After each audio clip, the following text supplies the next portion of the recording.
Kebakaran menghanguskan satu unit rumah di Makassar, Sulawesi Selatan. Tidak ada korban jiwa dalam peristiwa ini.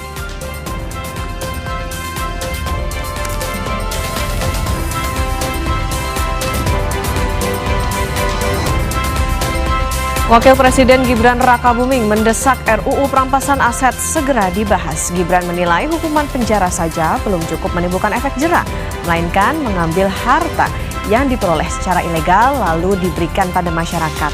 Lalu sudah sampai mana RUU Perampasan Aset di DPR? Akankah segera disahkan? Kita bahas dalam dialog pagi ini.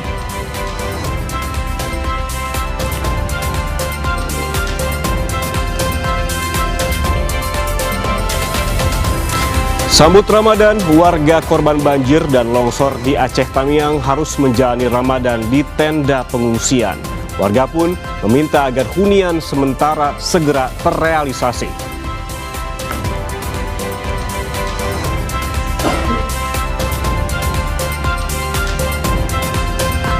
Sambut Ramadan, harga daging sapi tembus Rp150.000 per kilogram di Jakarta. Meski begitu, kenaikan ini tak lantas menyurutkan warga untuk membeli.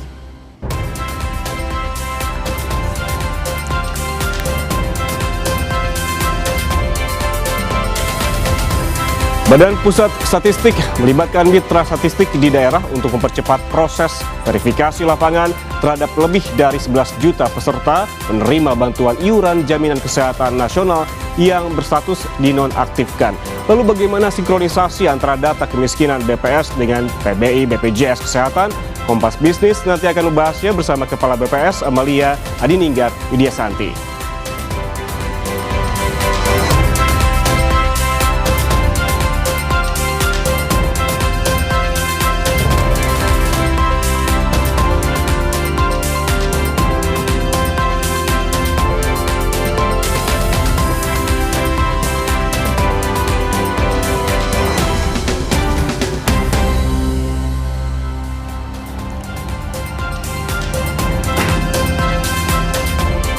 Selamat pagi saudara, Sapa Indonesia Pagi hadir hari ini Kamis 19 Februari 2026 bersama saya Putri Oktaviani. Dan saya Yan Rahman. Hari ini merupakan hari pertama di bulan Ramadan di mana warga umat muslim begitu menjalankan ibadah puasa di hari pertama. Mudah-mudahan lancar ya sampai nanti berbuka puasa karena ini masih pagi dan suasana di luar juga hujan. Jangan sampai bermalas-malasan bukan hanya karena hujan tapi juga karena puasa. Tetap semangat karena memang hari masih panjang hingga waktu berbuka nanti. Yang juga jangan bermalas-malasan kayaknya harus menjadi perhatian adalah bagaimana RUU Perampasan Aset ya Rahman dan juga saudara. Oh betul sekali.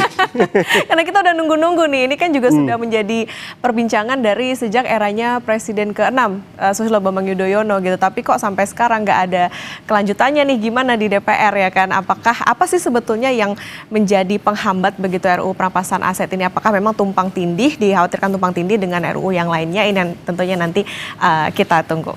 Oke, dan ini juga sempat ditekankan gitu oleh masyarakat sejak lama begitu agar segera disahkan. Selain itu juga di pagi ini juga Sapa Indonesia Pagi membahas berbagai hal. Salah satunya yang ada di halaman muka harian Kompas dan dimuat di bagian internasional soal Board of Peace, di mana Presiden Prabowo Subianto juga ke sana ke Amerika untuk menandatangani. Selain juga soal Board of Peace juga nanti ada penekanan deal soal tarif antara Indonesia dan juga Amerika Serikat. Akan bagaimana? Apakah tarif akan lebih kecil ataupun lebih ringan dibandingkan sebelumnya? Karena memang dari 32% dipangkas menjadi 19%, dan apakah akan turun lagi? Kita nantikan informasinya nanti.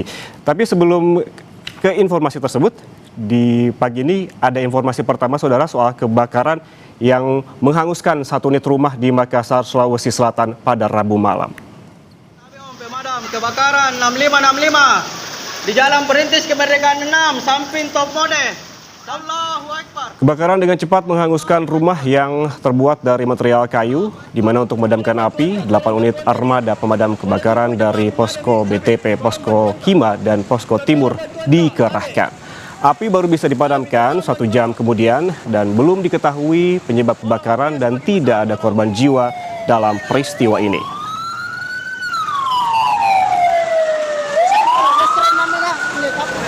Alhamdulillah ada. Kalau untuk penyebabnya sendiri Ya, belum diketahui nanti pihak kepolisian itu yang menyelidikinya itu. Kalau masalah kejadian apa yang terbakar atau apa dari kompor atau apa kan belum, sementara proses penyelidikan itu. Berikutnya, Saudara, 10 bangunan lapak dagangan di pasar tradisional Pekong Pekan Labuhan, Medan, Sumatera Utara ludes terbakar.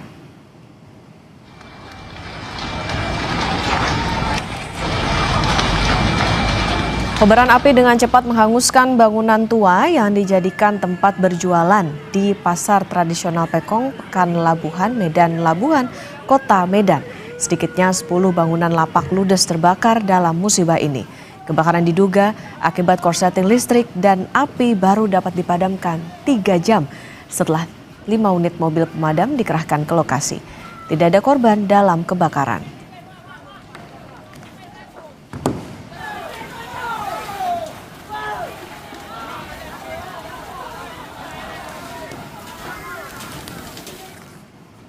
Saudara, pohon besar tumbang di kawasan Jalan Mayor Santoso, Palembang dan menimpa 3 mobil yang terparkir. 1 mobil mengalami kerusakan berat. Sebuah mobil rusak parah ditimpa pohon berusia 40 tahun yang tumbang. Pohon tumbang karena kondisinya sudah lapuk 90% dan dinas lingkungan setempat datang ke lokasi dan langsung melakukan pembersihan. Tidak ada korban jiwa akibat peristiwa ini.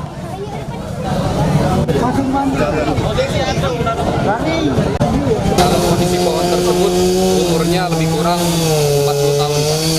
Namun setelah tumbang dilihat ternyata kondisinya memang sudah lapuk sekitar 90%.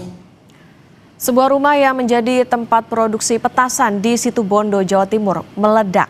1 orang meninggal dunia, 6 orang lainnya luka bakar. Hari yang kecil kejadian Ledakan diduga akibat aktivitas pembuatan petasan di dalam rumah di Dusun Bimbo, Desa Sumber Anyar, Banyu Putih, Situbondo pada Rabu siang. Ledakan juga merusak 6 rumah. 7 orang menjadi korban ledakan, 1 diantaranya meninggal akibat tertimpa reruntuhan bangunan. Lainnya, ledakan diduga dipicu karena adanya bahan peledak berupa petasan atau mercon. Tetapi saat ini kondisi belum steril, kita belum bisa juga masuk ke dalam untuk memastikan apakah ada bahan peledak lainnya. Tapi tadi siang pada saat jam 12 tiba-tiba terjadi ledakan di salah satu rumah tersebut. Ledakan tadi belum bisa kita pastikan, takutnya masih ada sisa bahan peledak di dalam situ. Kita tidak bisa mendatangi lebih dekat lagi sebelum dinyatakan steril oleh pihak Jibom Gegana Bondowoso. Memasuki Ramadan, Polrestabes Palembang menggelar razia preman. Polisi menangkap sejumlah juru parkir liar atau biasa disebut Pak Ogah yang kerap memalak pengendara. Oh, lari kalau.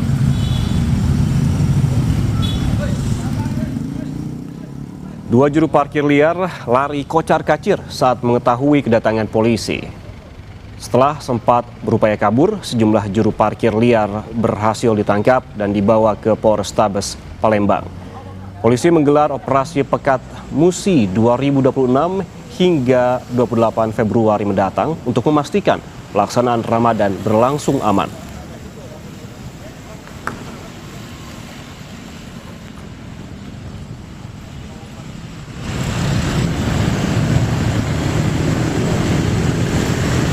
Hingga pada hari ini kami telah berhasil mengamankan beberapa orang yang melakukan pemalakan ataupun premanisme di simpang-simpang jalan.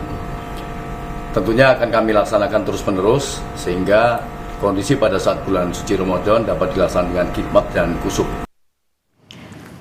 Sorotan berikutnya, Saudara. Berpura-pura jadi dukun, seorang pria di Bangka Belitung berhasil menggasak emas seharga ratusan juta, uang tunai, dan sejumlah telepon genggam.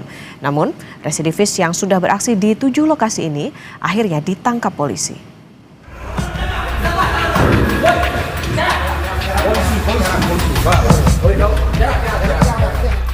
Dukun palsu ini tak berkutik saat polisi menangkapnya di sebuah tempat hiburan malam di Bangka, Kepulauan Bangka, Belitung.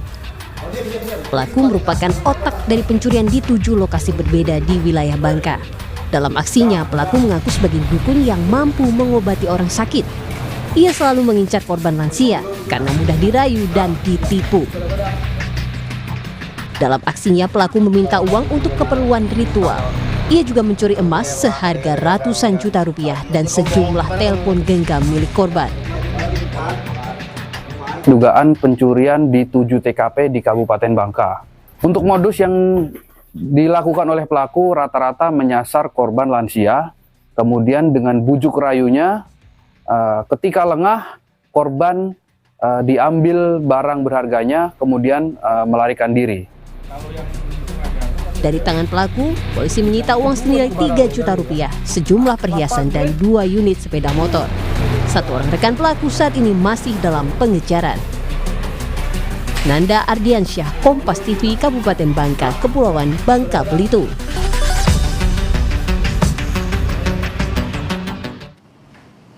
Kita ke informasi selanjutnya, Saudara. 4 bocah perempuan tenggelam akibat terpeleset saat bermain dan bersuah foto di pinggir Waduk Menongo, Lamongan, Jawa Timur. 3 korban diantaranya meninggal dunia.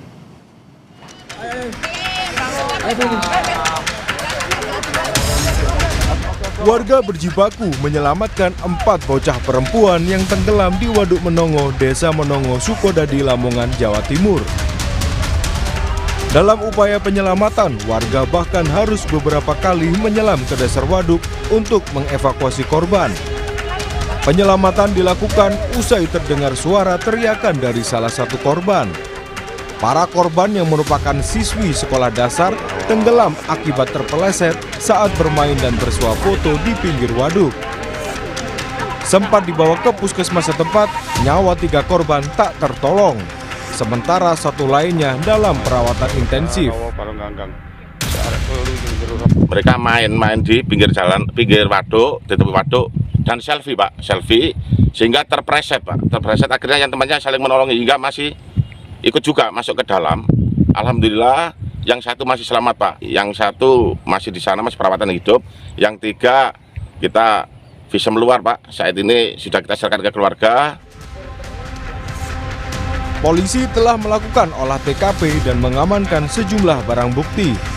Sementara itu, saat ini 3 korban meninggal telah diserahkan ke pihak keluarga. Dedi Herianto, Kompas TV, Lamongan, Jawa Timur.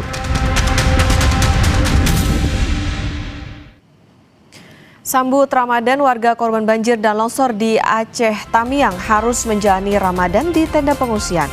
Warga pun minta agar hunian sementara segera terrealisasi. Informasinya usai jeda, Saudara.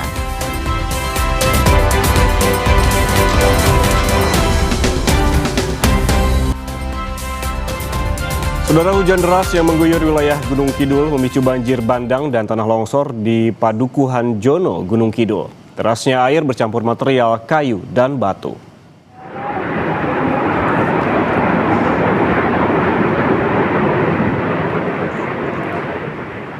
Banjir dengan cepat menerjang permukiman warga Padukuhan Jono di Kelurahan Tancep, Ngawen, Gunung Kidul. Hujan deras yang mengguyur kawasan perbukitan di atas permukiman warga ini memicu air bercampur material longsor turun deras ke arah rumah penduduk. Gelondongan kayu dan batu berukuran besar ikut terbawa arus dan menerjang sejumlah rumah, pagar, serta kendaraan milik warga. Derasnya arus juga sempat membuat sejumlah sepeda motor terseret arus dan tertimpa material. Jalanan pun turut rusak akibat tergerus air sehingga akses antar rumah warga sulit dilalui.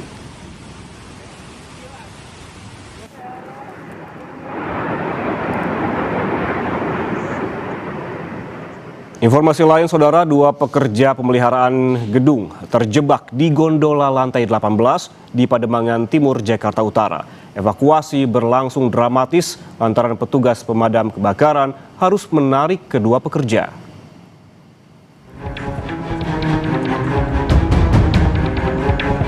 Sudah hampir 1 jam, 2 pekerja pemeliharaan gedung ini terjebak di ketinggian sebuah gedung di Pademangan Timur.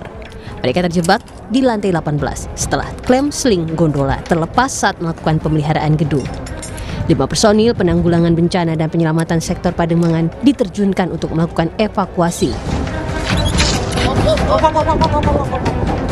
Evakuasi berlangsung dramatis lantaran petugas menggunakan tali seling untuk mengevakuasi pekerja dari lantai 19. Dua orang pekerja yang sedang melakukan pemeliharaan gedung, namun ketika ingin naik ke atas, tali dari kren gondola tersebut mengalami trouble sehingga membuat putus dan tidak bisa menaik.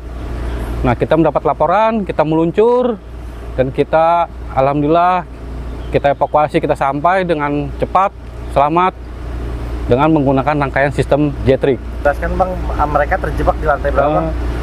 Para pekerja terjebak di lantai 18 sehingga kita harus mengevakuasi untuk menaikkan ke lantai 19. Proses evakuasi berjalan lancar tanpa kendala berarti. Kedua pekerja berhasil dievakuasi dalam kondisi selamat. Nisa Ramadika, Kompas TV, Jakarta. Saudara, Ramadan sudah tiba, namun korban bencana banjir di Aceh Tamiang bulan suci ini harus dilalui dengan kondisi memprihatinkan. Tak kunjung menerima hunian sementara, korban harus menjalani ibadah Ramadan di balik tenda pengungsian. Presiden, tolong bantu kami yang belum dapat rumah sementara.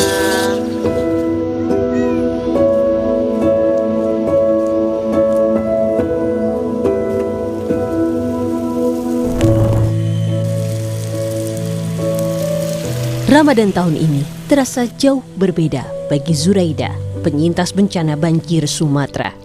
Hampir 3 bulan Zuraida bersama suami dan 3 anaknya tinggal di tenda pengungsian di Kecamatan Karangbaru, Aceh Tamiang. Meski dalam kondisi serba terbatas, Ramadan tetap disambut sukacita.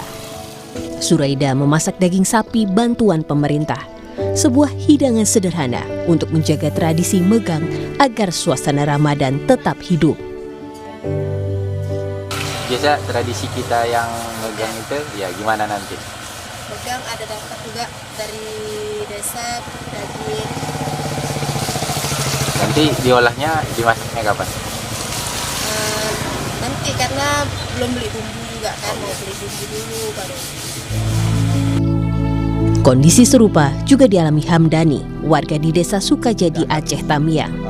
Meski bersyukur dan tabah tinggal di tenda pengungsian, namun Hamdani menanti dana tunggu hunian yang dijanjikan cair sebelum Ramadan. Kami pengen kejelasan tentang DTH-nya gitu. Nah, kalau informasi yang kami dapat dari sana sini katanya kan itu sebelum puasa, sebelum Ramadan. Tapi sampai saat ini kami belum dapat informasi apapun tentang DTH-nya. Pemerintah menyatakan telah menyalurkan 96,44% dana tunggu hunian bagi korban terdampak bencana banjir secara serentak di 25 kabupaten kota terdampak bencana. Bantuan tunai sebesar Rp600.000 dibagikan selama 3 bulan sebagai kompensasi biaya tempat tinggal sementara bagi warga yang rumahnya hancur atau hilang. Untuk di Aceh sudah 94%, di Sumut 99%, dan Sumber 97%. Ini khusus buat untuk rumah berat, rusak berat atau yang hilang. Mereka memilih untuk kontrak sewa atau tinggal di rumah keluarganya. Diberikan dana tunggu hunian 600.000 kali 3, 1,8 juta. Kemarin minggu lalu kita melaksanakan secara serempak di 25 kabupaten kota. Menteri Keuangan menyatakan pemerintah memiliki cadangan anggaran yang cukup untuk memastikan penanganan bencana di Sumatera tetap berjalan. Menq bilang tambahan anggaran akan diambil dari pos belanja lain pemerintah. Pos-pos lain itu pos apa aja sih? Nah, dulu kan pas, Anda ingat nggak pada waktu pertama krisis, ditanya sama Presiden kan saya rapat di Hambalang, ada uang nggak? Ada Pak, sekitar 60 triliun. Dari mana? Dari anggaran yang nggak jelas itu. Ya itu uang yang dipakai. Jadi mereka sekarang takut nggak ada uang, ya ada di situ. Itu yang diusulkan aja masih di bawah itu jumlahnya totalnya saya lihat. Yang jelas, yang penting adalah uangnya ada, mereka masih dalam proses lah. Di tengah keterbatasan, para penyintas banjir Sumatera tetap menjalani Ramadan dengan asa. Tim Liputan, Kompas TV. Ya, di bulan suci Ramadan, pemerintah Provinsi Gorontalo menggelar pasar murah bersubsidi untuk membantu masyarakat memenuhi kebutuhan bahan pokok di Bone Bolango.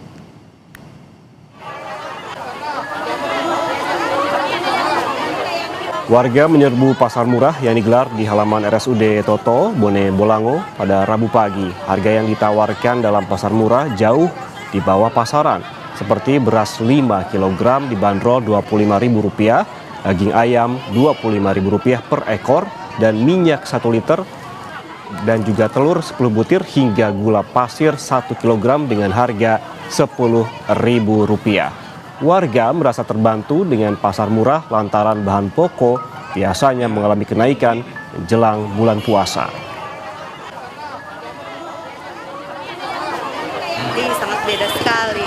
Jangan lupa Maksudnya membantu untuk masyarakat kan, apalagi ini semua Ramadan toh, jadi harga lumayan, sangat murah. Pasar murah ini sangat membantu masyarakat yang ada di kompleks rumah sakit ini, dan sangat membantu.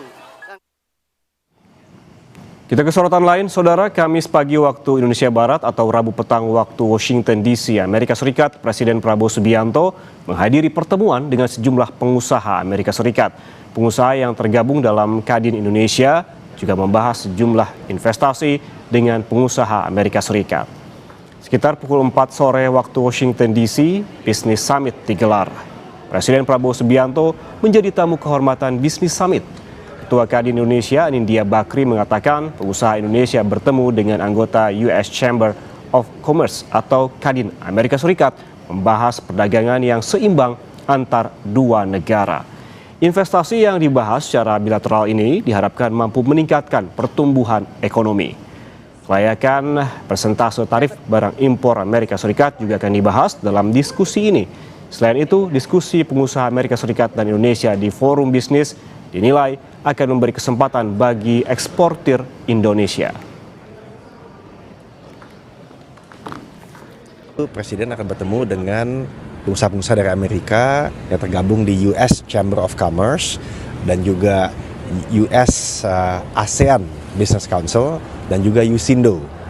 Nah, semua ini adalah mitra kerjasama dengan Kadin, di mana bulan Mei tahun lalu, tahun 2025, kita telah menandatangani MOU dengan US Chamber, US ASEAN, dan juga hubungan panjang dengan USINDO. Nah, tujuannya apa? Untuk memanfaatkan kerjasama perdagangan ini.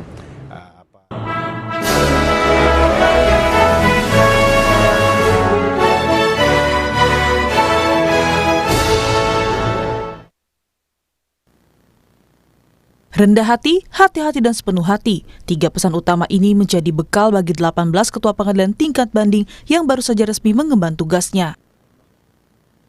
Bertempat di Jakarta pada 3 Februari 2026, Ketua Mahkamah Agung Republik Indonesia Sunarto memimpin langsung pengambilan sumpah jabatan dan pelantikan 18 ketua pengadilan tingkat banding yang berasal dari 3 lingkungan peradilan, yakni Peradilan Umum, Peradilan Agama, dan Peradilan Tata Usaha Negara atau TUN. Dari total hakim yang dilantik, 10 hakim berasal dari lingkungan peradilan umum, 6 hakim dari lingkungan peradilan agama, serta 2 hakim dari lingkungan peradilan TUN. Pelantikan ini bukan sekedar seremoni pergantian kepemimpinan, melainkan momen penguatan visi Mahkamah Agung di tingkat daerah. Ketua Mahkamah Agung menegaskan bahwa jabatan yang kini diemban bukanlah sebuah mahkota untuk dibanggakan, melainkan amanah besar yang harus dikerjakan demi kemaslahatan masyarakat dan penegakan hukum. Pesan mengenai integritas ini menjadi krusial, mengingat Ketua Pengadilan Tingkat Banding merupakan perpanjangan tangan Mahkamah Agung di daerah. Perannya dituntut menjadi role model yang mampu mengawasi perilaku hakim serta memastikan tidak ada praktik transaksional dalam proses peradilan. Pemimpin yang hebat bukan mereka yang selalu ingin dihormati, melainkan mereka yang mampu merunduk untuk mendengar dan mampu merangkul dengan ketulusannya. Ingatlah, semakin tinggi pohon menjulang, semakin ia harus berakar kuat pada bumi, agar tidak tumbang oleh tiupan angin. Selanjutnya, tunaikan jabatan tersebut dengan hati-hati, sebab di balik kewenangan yang saudara miliki, terdapat tanggung jawab hukum dan moral yang sangat berat. Setiap kebijakan yang saudara ambil, setiap tanda tangan yang saudara goreskan, akan memiliki dampak nyata bagi hajat hidup orang banyak. Upaya menjaga marwah peradilan ini sejalan dengan data terbaru dari Survei Muda Bicara 2025. Dalam survei tersebut, Mahkamah Agung meraih skor kepercayaan publik sebesar 76,6%. Meskipun angka ini tergolong tinggi, tantangan tetap ada di tingkat pengadilan bawahnya, yang berada pada angka 63,7%. Angka-angka ini menjadi mandat bagi para pejabat yang baru dilantik untuk terus meningkatkan pelayanan yang transparan dan memudahkan akses bagi publik. Modernisasi pelayanan melalui e-court serta pengawasan ketat diharapkan terus menjadi prioritas agar kepercayaan publik yang telah diraih dapat terus dipertahankan bahkan ditingkatkan. Tim Liputan, Kompas TV.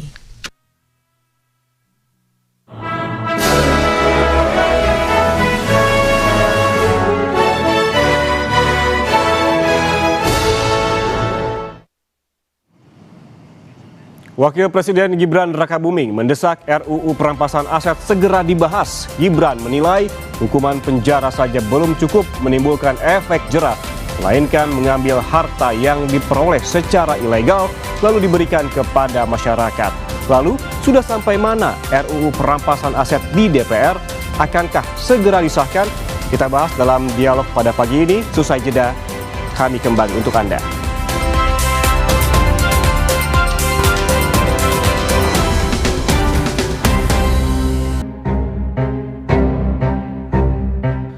Desakan perampasan aset koruptor kembali muncul, kali ini yang bersuara Wakil Presiden Gibran Rakabuming. Wapres bersuara soal komitmen dan dorongan pemerintah agar rancangan undang-undang RUU perampasan aset yang diyakini mampu memperkuat upaya pemberantasan korupsi segera dibahas dan disahkan. Gibran mendorong pengesahan perampasan aset untuk mengembalikan kerugian negara akibat tindak pidana korupsi yang selama ini sulit dipulihkan.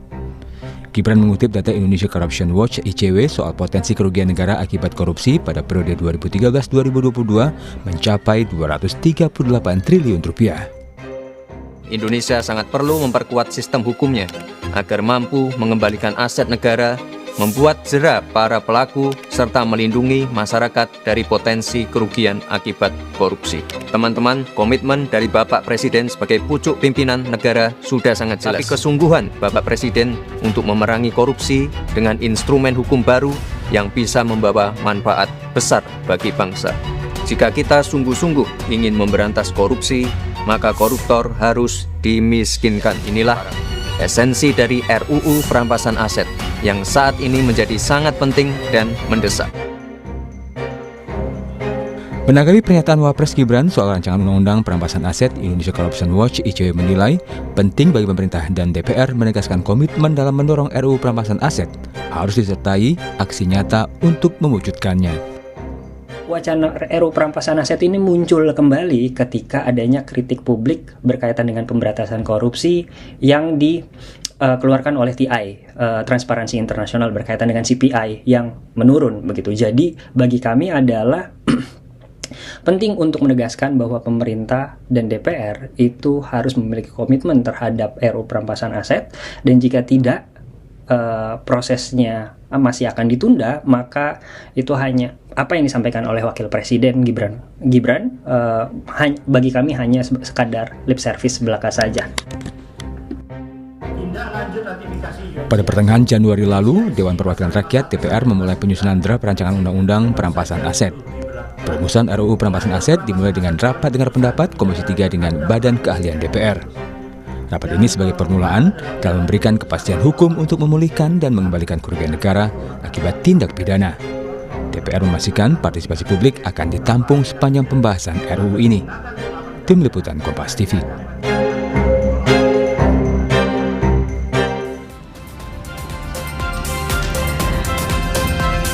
Saudara, penuntasan RUU perampasan aset bukan kali ini diserukan. Kali ini kembali didesak oleh Wakil Presiden Gibran Rakabuming. DPR pada Januari lalu sudah memulai pembahasan RUU perampasan aset. Lalu faktor apa yang bisa membuat RUU ini cepat selesai, atau ada apa sajakah faktor penghambatnya? Kita ulas bersama dengan Wakil Ketua Badan Legislasi DPR fraksi Golkar Ahmad Doli Kurnia, kemudian ada Komisioner KPK 2015-2019 Saud Sitomorang, dan tenaga ahli utama Badan Komunikasi Pemerintah Kurnia Ramadana. Selamat pagi Bang Doli, Pak Saud, dan juga Mas Kurnia.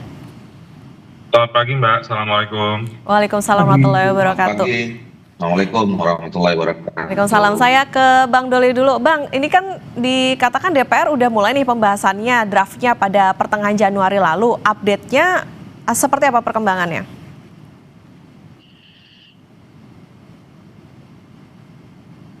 Iya, betul.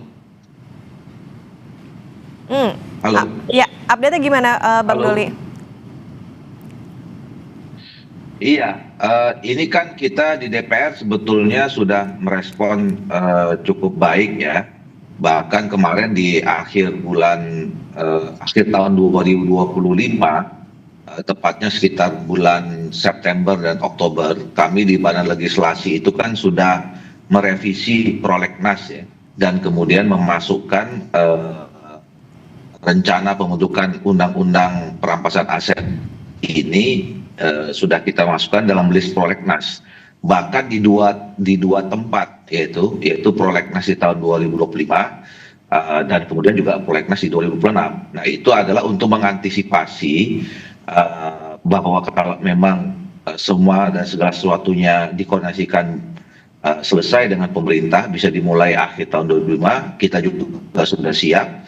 Tetapi kalau kemudian memang dua hal ya, kalau belum dibahas di tahun 2005 atau kemudian dibahas 25 tapi belum selesai, itu kita sudah punya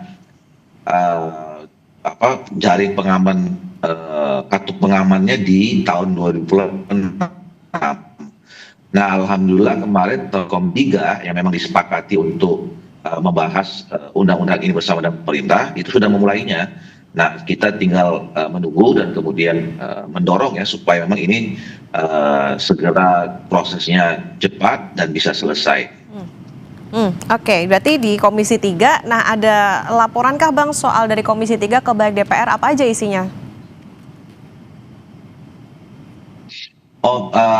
Kan biasanya proses di DPR itu ketika inisiatif atau penyerahan pembahasannya diserahkan ke masing-masing komisi, yaitu sepenuhnya materi ya, dan apalagi itu kan dimulai nanti dari draft naskah akademik dan draft rancangan undang-undang yang itu dilakukan oleh Badan Keahlian Dewan.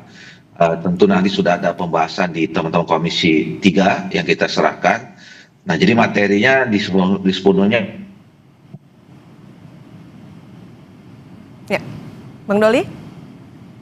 Oke, mungkin saya ke Mas Kurnia dulu. Mas Kurnia, ini kan tadi dikatakan oleh Bang Doli, ini sudah masuk prolegnas dan juga nantinya akan dibahas di Komisi 3, artinya ditekelnya oleh Komisi 3. Nah, tiba-tiba juga Wapres... Mereka bisa disahkan rancangan undang-undang itu.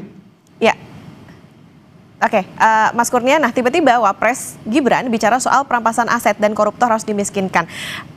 Apakah ini juga menjadi suatu sinyal keseriusan begitu dari DPR akhirnya juga membahas ini, akhirnya melanjutkan ini?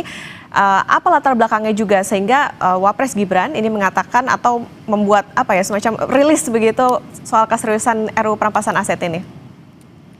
Ya, ada 3 kondisi yang melatar belakangi pernyataan Mas Wapres beberapa waktu lalu tentang urgensi pengundangan undang-undang perampasan aset. Pertama, itu terkait dengan temuan dari survei indikator pada pekan lalu yang menempatkan aspek pemberantasan korupsi sebagai elemen kepercayaan tertinggi terhadap kerja-kerja pemerintah. Kondisi kedua adalah terkait dengan indeks persepsi korupsi yang pekan lalu juga dilansir oleh Transparansi Internasional. Ada aspek perbaikan dan evaluasi di lingkup pemerintah dalam merumuskan kebijakan pemberantasan korupsi. Kemudian yang ketiga, Mbak Okta, terpenting rancangan undang-undang perampasan aset sebagaimana disampaikan oleh Mas Wapres bukan baru ini saja bergulir. Undang-undang ini sudah menjadi tunggakan legislasi sudah sangat lama.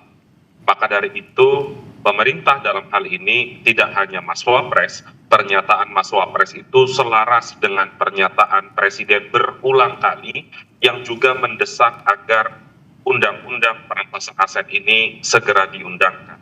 Di waktu yang sama, Mbak Okta, tentu pemerintah mengapresiasi kerja dari DPR sekitar 3 minggu atau 1 bulan yang lalu, di mana Badan Keahlian DPR sudah mengadakan pertemuan dengan Komisi 3 DPR RI yang mengatakan itu menjadi sinyal bahwa undang-undang perampasan aset yang selama ini dinanti oleh masyarakat dan aparat penegak hukum segera bergulir. Mari kita lihat prosesnya dan tentu pemerintah berprasangka baik agar undang-undang ini dibahas secara meaningful participation. Demikian, Pak. Oke, jadi tunggakan legislasi. Lantas Pak Saud, ini artinya apakah melihat juga bahwa RUU perampasan aset ini akan dikebut karena udah dapat ini juga nih dorongan juga nih dari Wapres? Ya, nggak ada gunanya ya, useless aja dia ngomong-ngomong kayak gitu.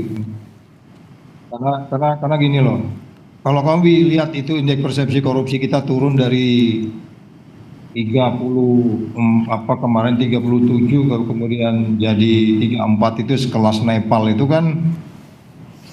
Cara korupsi itu Anda harus bicara apa yang disebut dengan persoalan-persoalan korupsi. Kalau bicara korupsi itu adalah by definition adalah kekuasaan. Nah, kalau kita lihat indeks persepsi korupsi yang diukur oleh Persi di Hong Kong itu, political risk economics di Hong Kong turun dari 38 turun ke 35. Itu gede banget itu turunnya, dari 38 turun ke 34 ya. Jadi turun 4 gede banget. Apa yang dinilai di situ? Yang dinilai itu adalah kepala negara, wakil kepala negara, DPR, polisi, tentara, militer, hakim, jaksa, semua itu dinilai gitu loh. Itu turunnya paling gede itu. Nah, dari DPR itu turunnya paling gede itu perilaku. Baru kemudian varietas demokrasi juga turun. Kemudian kita bicara skriptra, ya, bicara strikta, bicara sertanya undang-undang ini. Jadi kan undang-undang ini bicara skripta, tertulisnya gimana masih debat. Strikta, bagaimana benar bisa menjarakan orang juga masih debat. Serta apa bisa meyakinkan. Kita kan punya pengalaman undang-undang pencucian uang. Mandul, nggak ada bicara apa. Tiap tahun itu PPATK ngelapor tuh. Nanti ini ada badan baru bikin lagi sama gitu. Jadi persoalannya adalah ini bukan kita bicara siapa nyanyi apa, kita nggak urusan lah sama kucing kurap, kucing garong, apa pokoknya bisa memberantas korupsi. Tetapi yang menjadi persoalan adalah ini kan jadi gimmick gitu loh. Ini dari badang jualan nih. Isu perampasan aset-aset ini kan barang jualan. Setiap mau kampanye pasti begini. Kan kemarin dikirim juga tuh ke Mas Doli tuh. Mas Doli masih di komisi begitu. Dikirim juga tuh tahun kemarin menjelang kampanye. Nggak jadi-jadi juga kan. Jadi hanya untuk barang-barang jualan aja.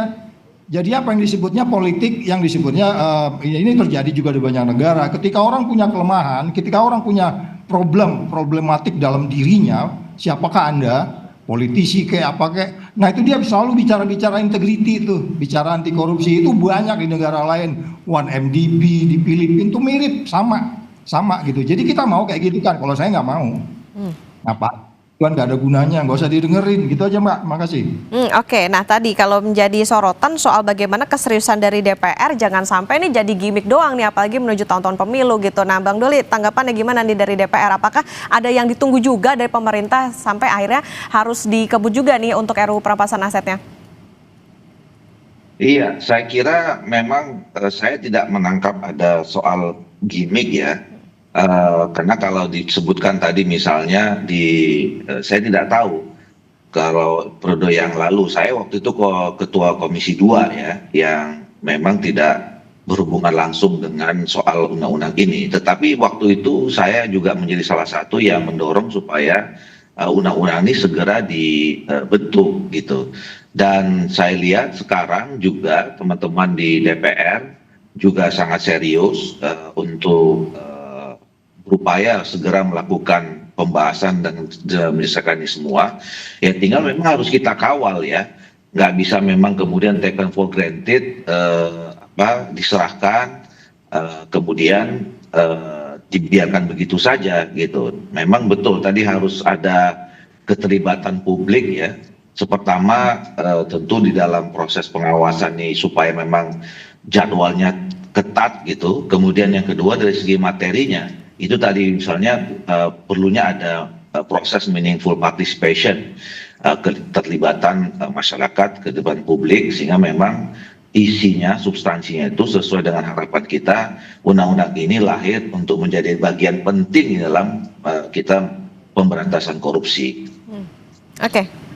Ya, Mas Kurnia, apakah masih terhubung?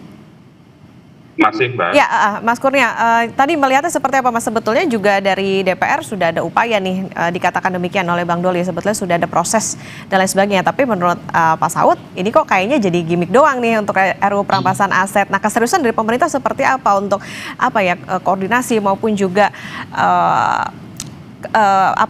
keseriusan bersama dengan DPR untuk RUU perampasan aset ini? Iya, pertama keraguan itu amat sangat wajar disampaikan. Karena secara faktual memang kalau kita melihat naskah akademik rancangan undang-undang perampasan aset itu sudah ada, Mbak Okta, sejak tahun 2008. Jadi praktis lebih dari 15 tahun undang-undang ini dinanti oleh semua pihak. Bukan hanya dinanti oleh masyarakat, karena secara faktual memang undang-undang ini amat sangat dibutuhkan oleh aparat penegak hukum. Mbak Okta, saya ingin sederhanakan sedikit apa sebenarnya RUU perampasan aset ini. Kalau kita bicara tentang penegakan hukum tindak pidana korupsi, selama ini berfokus pada penegakan hukum orang, pelaku, individu, in persona. Kalau kita menggunakan rezim perampasan aset, maka kita memindahkan aras hukum pidana dari in persona menjadi in rem, aset. Fokusnya adalah aset yang tercemar dari praktik kejahatan, tidak peduli pelakunya ada di mana.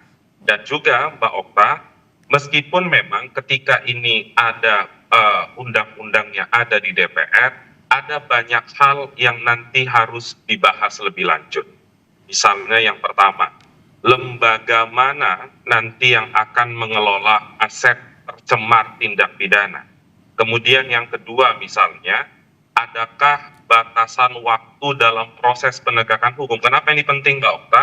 Karena kita bicara penegakan hukum yang berorientasi pada aset yang ada nilai ekonominya.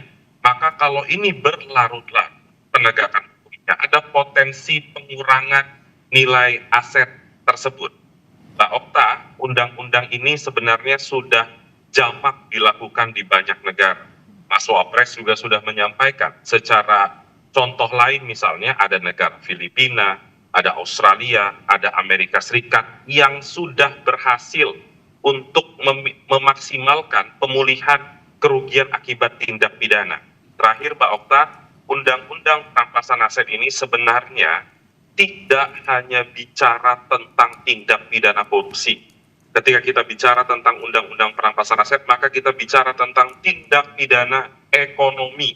Ada korupsi di sana, ada narkotika di sana, ada terorisme di sana, dan ada banyak tindak pidana lain. Maka dari itu, penjelasan Mas Wapres dan pidato-pidato Presiden selalu menyebutkan undang-undang perampasan aset sangat amat penting terkait dengan upaya penegakan hukum tindak pidana ekonomi. Oke, kalau gitu, ya kalau saya ke Pak Saud. Pak Saud, tadi yang di-highlight menarik soal bagaimana memaksimalkan kerugian negara yang bisa dikembalikan. Kalau dari catatan Pak Saud seperti apa? Kemudian tadi Pak, soal kendala mungkin yang bisa ditemui begitu dari perjalanan RUU perampasan aset ini. Karena kan ini juga tadi menjadi catatan, ada ini sudah lama ya, bahkan dari era Presiden SBY. Ini apa saja Pak kendalanya? Ya kalau saya yang tahun 2004 kan saya masih di BIN ya, jadi kita udah bicara itu tuh. Karena itu kaitannya nanti itu ada kaitan dengan kejahatan transnasional. Saya di Transnational Crime Task Force waktu itu. Jadi udah dibahas itu kan, ini kaitannya juga nanti undang-undang terorisme dan lain-lain. Jadi yang disampaikan Kurnia tadi itu udah cukup lama dan sampai hari ini masih hanya omong-omong aja gitu. Padahal di depan IPI ada piagam PBB yang kita tandatangani, ada juga 4 persoalan juga yang dilaporkan ke Presiden oleh Abraham Samad kemarin, ya. Kemudian Wapresnya ikut nimbung-nimbung, nyambut-nyambut gitu, TikTok gitu kan. Ya saya pikir kita jangan masuk di situ deh gitu. Sekarang sustainability-nya gimana gitu. Bayangin aja dari sisi kompetitif kita ini turun dari 45 ke 26 gitu something ya. Bahwa Kita cara bersaing aja kita nggak benar gitu. Cara bersaing kita nggak benar tuh kenapa? Bangun bandara kayak begitu. Ya kan, jadi saya bilang begini, daripada kita memang di sini nanti melaksanakan sesuatu undang-undang yang nggak jalan, undang-undang KPK itu kan hancur, padahal udah jalan, diganti, ya nggak? Sekarang yang bersangkutan ngomong mau balikin lagi, mau ikut rimbung lagi gitu, ya kan? Terus kemudian undang-undang pencucian uang, ada badan PPATK, begitu juga tiap bulan, tiap tahun dia lapor. Suspicious transaction ada tuh, segepok itu nggak ditindaklanjuti. Ini sama, ini nanti gini juga gitu. Jadi maksud saya gini loh. Udah kembaliin dulu undang-undang KPK-nya biar kita beresin lagi deh negeri ini, jangan percaya yang lain dah, ya. Kita kembalikan dulu undang-undang KPK-nya. Kemarin itu udah ngomong tuh Bram Samad ke presiden. Presiden balik dari luar negeri bikin perpu, kita beresin semua, nanti kita benahin semua. Mulai dari pencegahan, koordinasi, supervisi, monitoring, pencegahan, penindakan tuh dibenahin semua dari awal. Kalau enggak nanti presiden juga menggimik, percaya deh. Tahun depan ini kita menuju indeks persepsi korupsi 30. Kalau begini cara kita menyelesaikan, jauh di bawah Nepal. Jadi jangan gimik-gimik lagi, udah diem-diem Mas Kurnia jadiin tuh bulan depan diketok, udah gitu aja. Udah jelas kok itu, naskah akademiknya udah jelas tuh. Yang kalaupun ada persoalan-persoalan menyangkut strikta dan serta di dalam membuat undang-undang itu dibuat. Jangan bikin undang-undang isinya sudah jelas padahal nggak jelas gitu. Dijelasin tuh, Kurnia paling sering tuh pusing dia. Setiap pada undang-undang sudah jelas padahal nggak jelas gitu. Jadi harus ini maksudnya kita hari ini secara khusus kalau kita bicara strikta dan sertanya, jadi artinya skripnya dibahas dulu, itu soal lain. Ya tadi dibilang kan meaningful participation. Siapa yang belum berpartisipasi di dalam undang-undang pemberantasan aset ini? Semua kita, sediam TikTok itu orang di kampung aja udah partisipasi. Kurang apa itu? Ayo. Nah, jadi jangan bicara ini apa meaningful participation lagi. Sudah sangat banyak. Itu sebabnya saya katakan kembali sekali lagi, ini tinggal kemudian disahkan aja segera. Walaupun nasibnya nanti seperti dengan undang-undang yang kita sebut sebagai undang-undang pencucian uang, padahal udah ada badannya, ya memang nasib negeri ini mesti begini, nunggu gua jadi presiden kali gitu, Okta. Oke, nah Bang Doli minta segera disahkan, gimana nih Bang? Termasuk juga tadi yang menarik juga Pak Saud mention soal kayaknya yang dibenahi harusnya UKPK-nya dulu nih, gimana nih Bang?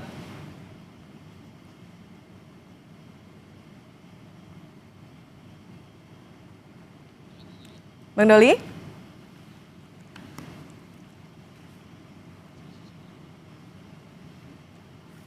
Ya, Bang Doli?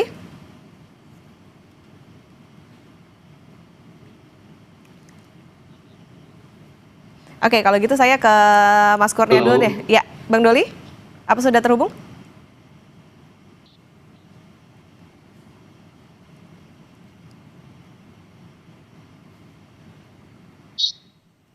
Oke, Mas Kurnia. Halo, ya. Kalau gitu saya ke Mas Kurnia. Mas Kurnia tadi kalau ya. Halo. Iya, Bang Doli sudah terhubung ya? Halo.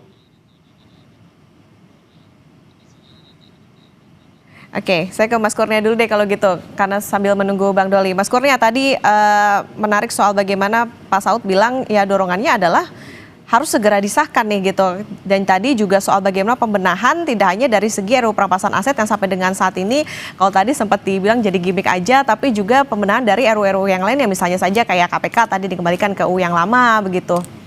Tanggapan Anda? Iya, soal pernyataan Pak Saud itu urgensi pengundangan undang-undang perampasan aset sulit dibantah. Mengapa? Karena Pak Saud adalah mantan pelaku sejarah, sebelumnya adalah pimpinan penegak hukum, sehingga Pak Saud tahu betul betapa pentingnya undang-undang perampasan aset hari ini. Mbak Okta, saat ini penegakan hukum pemberantasan korupsi mengalami kondisi yang stagnan. Dalam konteks stagnan, legislasinya seperti ini logikanya.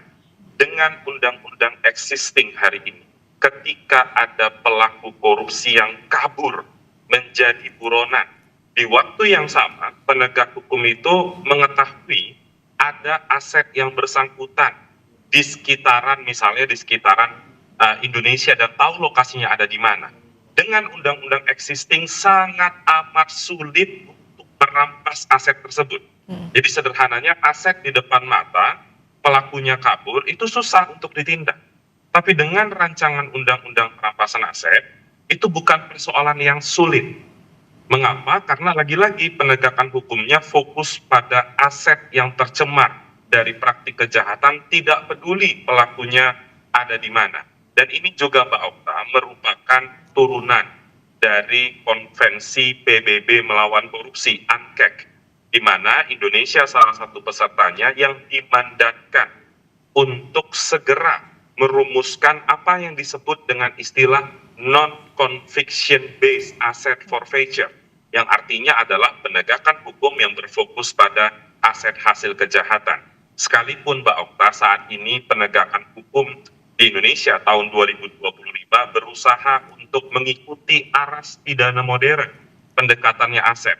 Sepanjang tahun 2025 ini bukan untuk membangga-banggakan, tapi dalam konteks transparansi data penegakan hukum pemerintah.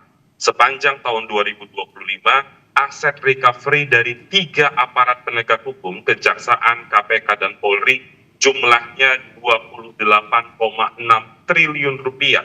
Faktual, bukan potensial ke depan. Namun tetap saja Mbak Okta, gap dari kerugian negara dengan aset recovery masih terlampau jauh. Maka dari itu Mas Wapres juga mengutip data dari Indonesian Corruption Watch yang selama ini juga konsisten bicara tentang gap pemulihan kerugian negara dengan aset recovery dan dikaitkan dengan konteks undang-undang perampasan aset. Jadi selaras dengan keinginan pemerintah untuk menciptakan iklim penegakan hukum pemberantasan korupsi yang lebih garang ke depan. Demikian Mbak Okta. Oke, karena sudah terhubung Bang Doli, tadi juga berarti artinya ini kan Wapres juga tidak hanya mendorong tapi juga sepakat nih dengan bagaimana poin-poin soal misalnya harta koruptor bisa disita tanpa putusan pidana begitu. Nah ini juga ada dorongan untuk segera yuk dibahas maupun juga disahkan. Dari DPR seperti apa Bang?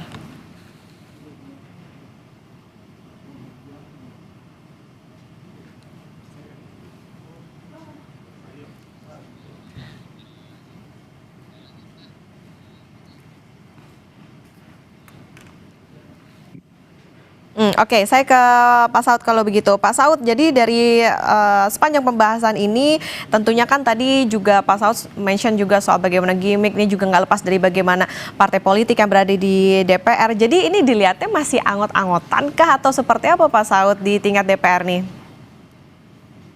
Ya, kali lagi saya mengatakan gini loh ya, saya nggak deal sama orang-orang yang punya background apapun gitu. Kalau dia memang mau mencintai negeri ini, kemudian supaya kita pelan-pelan secara bertahap bisa sebagai negara tetangga atau negara-negara yang punya rasa cinta terhadap tanah air, ya jelaslah para koruptor ini mana cinta tanah air, itu menyengsarakan orang kok. Itu kan sekarang banyak orang bunuh diri di bawah itu bukan karena sesuatu yang kemudian dia tekan ke keluarga, karena negara nggak memperhatikan rakyatnya, karena negara sibuk ngurusin koruptor gitu. Jadi sekali lagi apapun yang disampaikan siapapun gitu ya, tetapi kalau kita bicara ke belakang, kita ini kan bukan baru Mbak hidup di Indonesia. Hari per hari ini kita catat semua kegiatan orang. Hari per hari walaupun nggak kita catat, kita buka data di digital itu terlihat semua. Orang-orang tidak konsisten dengan ucapan, tindakan, dan pikirannya. Jadi kita kan nggak mau masuk muter-muter di situ gitu. Jadi kalau ada orang mau bicara seperti itu, ya kita tanda tanya, ini apa? Anda mau ngapain? Kenapa saat Anda bicara? Kenapa saat Anda menjabat tidak melakukan? Itu kan jadi pertanyaan. Nah sekarang Anda menjabat, lakukan aja, nggak usah ngomong-ngomong gitu loh.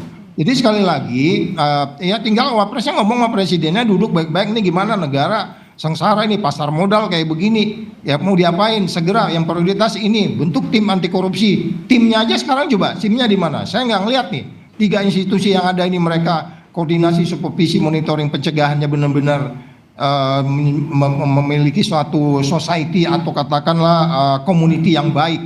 Enggak, saya nggak lihat tuh, agak berbeda kan. Makanya kenapa ribut Thomas Lembong, Ibu Ira, Nadiem, terus ada lagi Pertamina sekarang itu kan kemana-mana ceritanya. Coba tonton tuh semua, masyarakat menilai.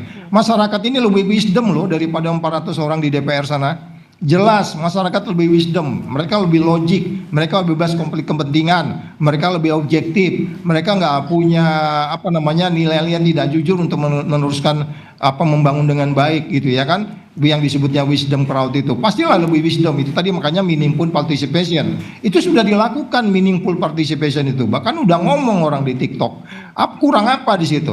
Katakan yang ngomong itu tukang becak sekalipun dia ngerasakan di bawah, atau kemudian ada TikTok seorang menteri gitu, dia udah mau ngomong gitu. Jadi saya katakan informasi itu udah cukup, tinggal kita memastikan bagaimana ini dijalankan, kemudian selesai pemerintahannya 5 tahun, indeks persepsi korupsinya bisa di atas Malaysia. Punya target dong, coba tanya, punya target nggak pemerintah sekarang? Saya belum pernah dengar mereka punya target berapa indeks persepsi korupsi, karena itu ukuran dari 9 lembaga itu harus disasar satu-satu. Persaingan gimana, pasar modal gimana, lingkungan hidup bagaimana, polisi gimana, tentara gimana, ya kan, hakim, jaksa, itu kan nggak ada format-format itu, ya kan. Kemarin kan udah kejadian, udah dinaikin gaji masih kena OTT, ya kan. Itu apa dong itu? Indikator apa itu? Jadi yang dimaksud dengan kejar sampai ke Antartika itu nggak berguna di bawah. Ini tinggal di pedangnya ditebas-tebasin aja sebenarnya gitu loh. Dengan undang-undang yang ada pun, katakanlah Mas Doli dan kawan-kawan sulit untuk menyelesaikan hanya menyangkut masalah skripta, strikta, dan serta tadi itu. Ada ayat-ayat yang masih belum bisa diselesaikan dengan baik. Dengan yang ada sekarang saja pun kalau mau itu dilakukan oleh Mr. Presiden, kita bisa clear dengan cepat. Tapi ada sejumlah instrumen-instrumen yang harus dilakukan dengan transparan, bicara dengan rakyatnya, akuntabel, bebas dari konflik kepentingan, dan dilakukan dengan fair. Ya kan, 3 penegak hukum ini kan sekarang isunya tidak fair, dikasih senjata baru, makin tidak fair. Itu yang ditakutkan kan sekarang, yang ditakutkan oleh teman-teman di gedung sana DPR kan itu, termasuk ini digunakan jangan-jangan untuk nyikat kita nih, padahal kita nggak korupsi, kita ditekan. Nah, bagaimana kamu meyakinkan bahwa ini digunakan benar-benar sebagaimana KPK pernah saya berada 4 tahun di sana, kami nggak pernah menyasar politisi. Saya nggak pernah, karena nggak suka seseorang saya kejar-kejar dia, enggak. Jadi itu yang jadi pertanyaan lain sebenarnya. Jadi itu yang menurut saya Presiden harus membentuk sebuah tim yang benar sebagaimana mereka bentuk Polri tadi, gitu Mbak. Oke, baik, Bang Doli tadi soal bagaimana yang jadi catatan adalah bagaimana konsistensi dari DPR, kemudian juga ada target nggak nih Bang? Karena ini kan yang jadi pertanyaan dan juga ditunggu-tunggu oleh masyarakat. Iya, saya setuju ya yang disampaikan oleh Bang Saud itu. Pertama saya mau tegaskan ini kan memang sekarang ini pemerintahan baru ya. Oke, boleh kita lihat bahwa pengalaman selama ini sudah pernah diajukan tapi tidak pernah dibahas dan dituntaskan gitu. Nah, tapi kalau kita lihat semangat dari pemerintahan ini, terutama Pak Prabowo ya, itu kan berkali-kali sudah menyatakan bahwa keinginannya untuk memberantas korupsi. Nah, tapi juga ternyata kita melihat fakta yang nggak bisa kita tutup mata gitu, bahwa indeks persepsi korupsi kita ini semakin hari semakin tidak baik gitu. Nah, ini PR yang sangat serius, menyambungkan artinya keinginan, niat baik, pernyataan-pernyataan itu menjadi kegiatan atau tindakan yang lebih konkret gitu. Dan saya setuju bahwa memang dalam rangka pemberantasan korupsi ini nggak bisa hanya kita menggantungkan kepada satu undang-undang yang disebut perampasan aset. Katakanlah misalnya ini undang-undang selesai ya, cepat gitu. Tapi kalau kemudian tidak didukung oleh sebuah ekosistem yang dibangun dengan baik untuk memberantas korupsi gitu ya, itu juga mungkin tidak bisa maksimal. Termasuk kemarin kan seminggu ini kita membahas isu soal apakah undang-undang KPK itu perlu direvisi.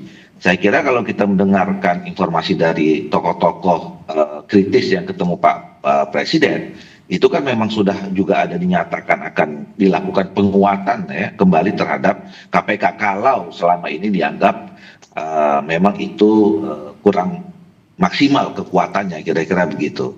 Nah, jadi kalau kembali ke pertanyaan tadi, saya bersama dengan teman-teman Balik kemarin itu di dalam menyusun daftar prolegnas, ini kan adalah bagian dari komitmen pemerintah termasuk DPR merespon dari peristiwa Agustus. Ya, pada saat itu kan ini menjadi salah satu tuntutan dari masyarakat yang datang ke DPR. Ya, ada 8 kalau nggak salah pada saat itu, dan kita waktu itu juga berterima kasih kepada masyarakat yang datang dan kemudian memberikan waktu. Jadi kalau tuntutannya waktu itu kan ada yang segera reformasi DPR apa segala macam, tapi undang-undang perampasan aset ini diberi waktu 1 tahun pada saat itu. Nah, tentu saya kira ini harus menjadi pengingat ya kita semua, terutama kami pembentuk undang-undang DPR, bahwa nggak boleh nih janji kita sama masyarakat itu dalam waktu paling lama 1 tahun itu harus sudah selesai. Nah, dan tinggal saya kira teman-teman di Komisi 3 tahu persis kronologis ya sampai kenapa ini dimasukkan di prolegnas dan kemudian kapan tenggat waktunya. Nah, ini yang juga nanti kita bisa serahkan sepenuhnya kepada teman-teman Komisi 3 untuk segera bisa memproses, membahas dan menyelesaikannya. Iya, pokoknya kita harapkan ada pembenahan Bang, tapi juga bagaimana konsistensi dan willingness dari DPR untuk serius melanjutkan RUU ini juga ditunggu oleh masyarakat. Jangan sampai mandek lagi nih kalau tadi harapannya tidak hanya jadi gimmick politik setiap tahun kalau dari tadi kata Pak Saud. Terima kasih Wakil Ketua Balik DPR RI fraksi Partai Golkar Ahmad Doli Kurnia, kemudian juga ada Komisioner KPK 2015-2019 Pak Saud Situmorang dan tenaga ahli utama Badan Komunikasi Pemerintah Mas Kurnia Ramadana. Selamat pagi, salam sehat. Saudara, sambut Ramadan, harga daging sapi tembus Rp150.000 per kilogram di Jakarta. Meski begitu, kenaikan ini tak lantas menyurutkan warga untuk membeli. Informasinya kami hadirkan usai jeda.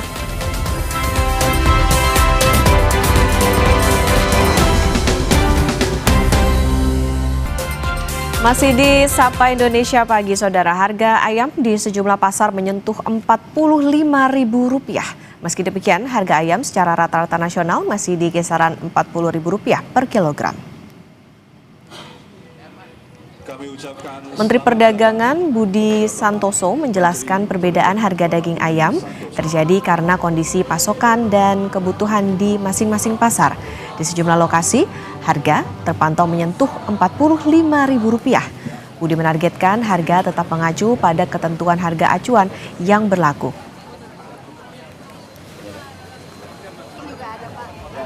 Artinya memang ada yang 45.000, ada juga pasti di bawah 40.000. Ya kalau di rata-rata nasional 40.259 ya. Yang harga mahal tadi 45.000 ya tetap kita cek ya. Kita cek terus kenapa dia mahal. Mungkin pasokannya kurang atau memang pasar itu tiba-tiba kebutuhannya meningkat. Ya kita pastikan jangan sampai mahal. Jadi semua kita usahakan sesuai harga acuan atau harga eceran tertinggi. Harga daging sapi tembus Rp150.000 per kilogram menyambut Ramadan. Kenaikan ini tak lantas menyurutkan minat pembeli. Harga daging sapi naik Rp10.000 hingga Rp15.000 menjadi Rp140 hingga Rp150.000 per kilogram. Kenaikan ini terjadi 4 hari jelang Ramadan. Kenaikan ini tak lantas menyurutkan minat pembeli. Pedagang bilang omset justru naik sejak 1 hari sebelum Ramadan.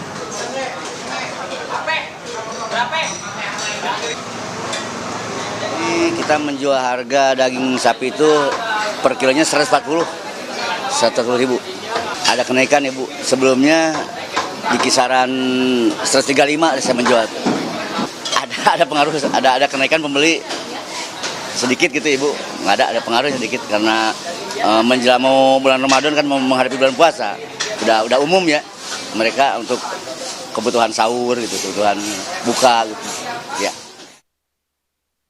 Berikutnya Saudara, sejumlah harga kebutuhan pokok di Pasar Duku Kupang Surabaya terpantau naik. Kenaikan telah terjadi sejak sebelum Imlek. Di awal puasa, sejumlah harga kebutuhan pokok naik seperti cabai naik menjadi Rp100.000 dari sebelumnya Rp90.000. Sementara daging ayam potong Rp42.000 dari sebelumnya Rp38.000. Pedagang mengaku kenaikan tersebut sudah terjadi sejak sepekan terakhir atau sebelum Imlek. Terbatasnya pasokan dari distributor menjadi alasan harga bahan pokok naik. Diprediksi harga tinggi masih akan terus terjadi hingga Idul Fitri.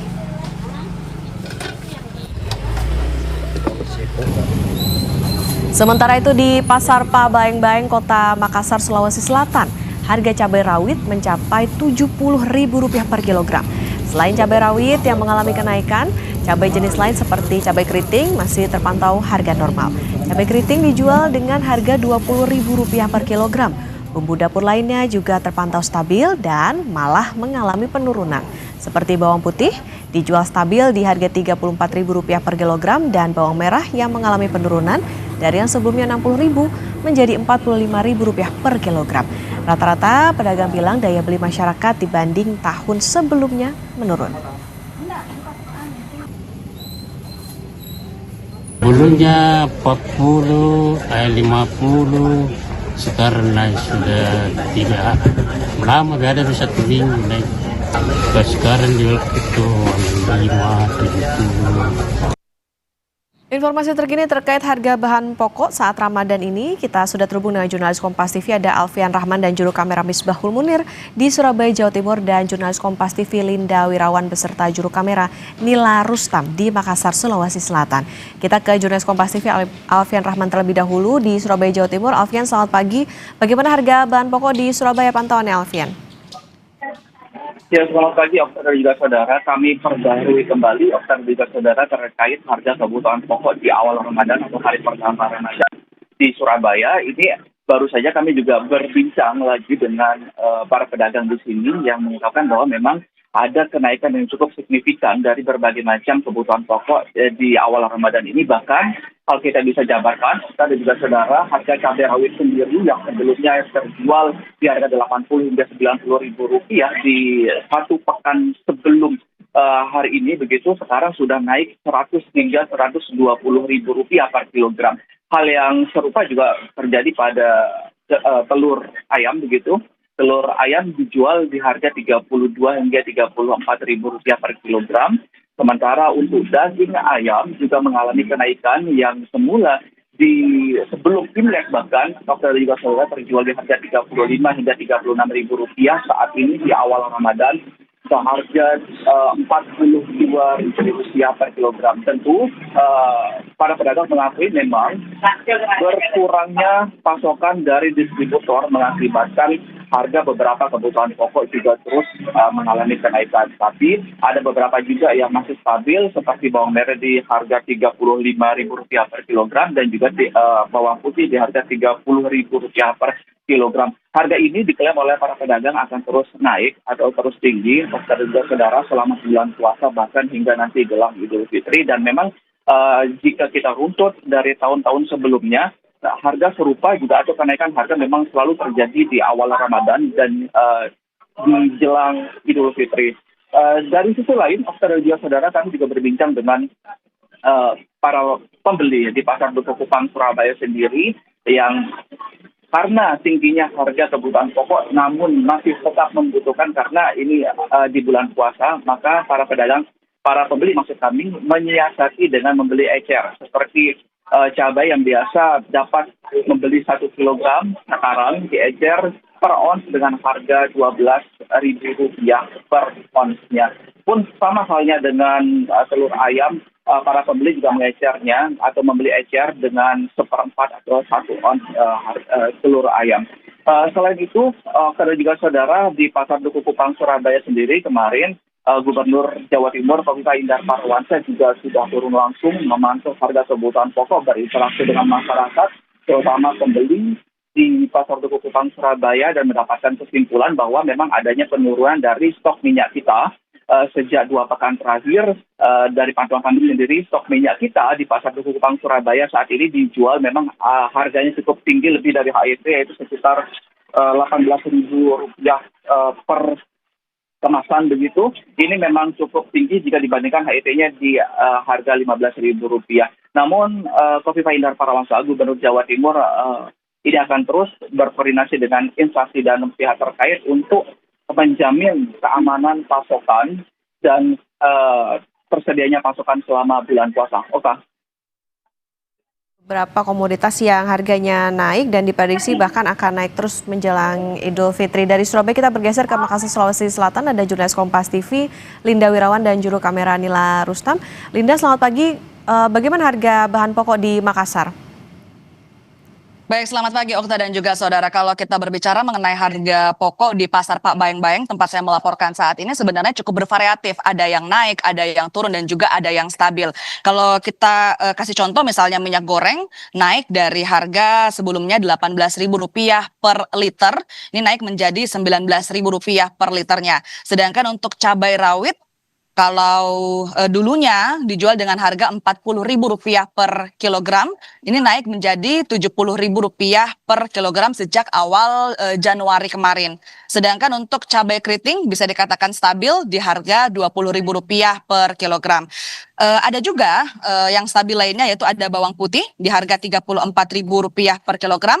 Namun untuk bumbu dapur seperti bawang merah justru mengalami penurunan, saudara. Dari yang sebelumnya dijual dengan harga Rp60.000 per kilogram, turun menjadi Rp45.000 per kilogram. Sedangkan tadi kami juga sempat mendatangi sejumlah pedagang daging, contohnya daging ayam dan juga daging sapi.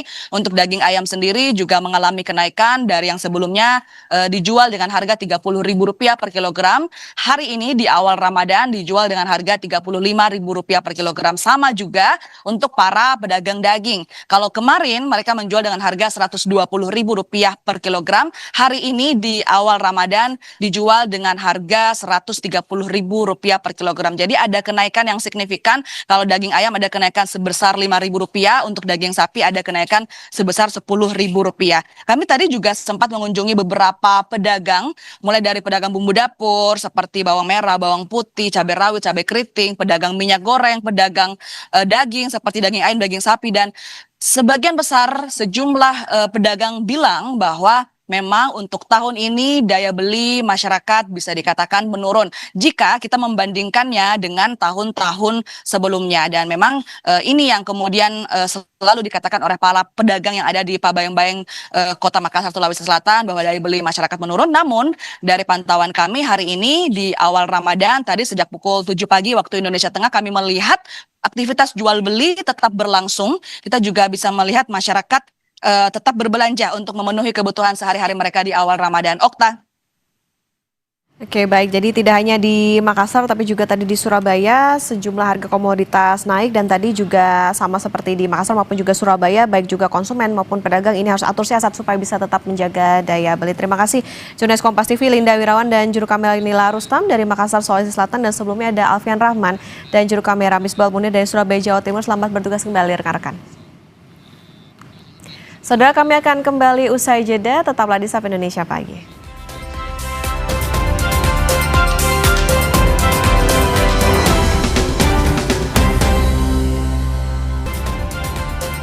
Perayaan Tahun Baru Imlek menjadi momen kebersamaan dan merayakan harapan baru. Berbagai kegiatan budaya digelar untuk menambah semarak suasana perayaan. Perayaan Tahun Baru Imlek bertajuk Right to Luck digelar di kawasan SCBD Jakarta. Pakailah momen ini menjadi satu wadah supaya setiap keberagaman yang ada bagaimana kita tampilkan bahwa, dan juga dari keberagaman itu bagaimana kita munculkan Bhinneka Tunggal Ika. Selain parade budaya yang menjadi daya tarik utama, terdapat puluhan UMKM yang turut meramaikan acara. Mensupport program pemerintah DKI Jakarta, yaitu Jakarta sebagai melting pot, sebagai tempat wadahnya keberagaman. Kami menyajikan hiburan-hiburan dengan akulturasi budaya Tionghoa dan budaya Betawi. Perayaan ini menjadi wadah mempererat kebersamaan di ibu kota. Tim Liputan Kompas TV.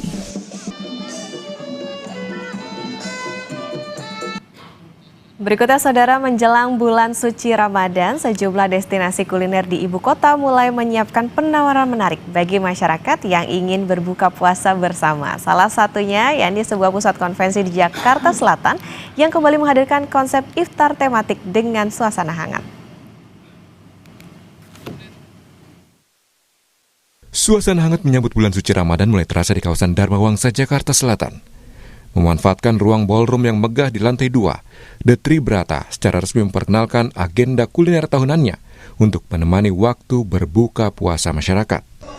Mengusung tema Your Ramadan Heavenly Flavors, paket buka puasa bertajuk Kuba ini menawarkan pengalaman berbuka dengan beragam pilihan menu, mulai dari hidangan tradisional Nusantara hingga sajian internasional.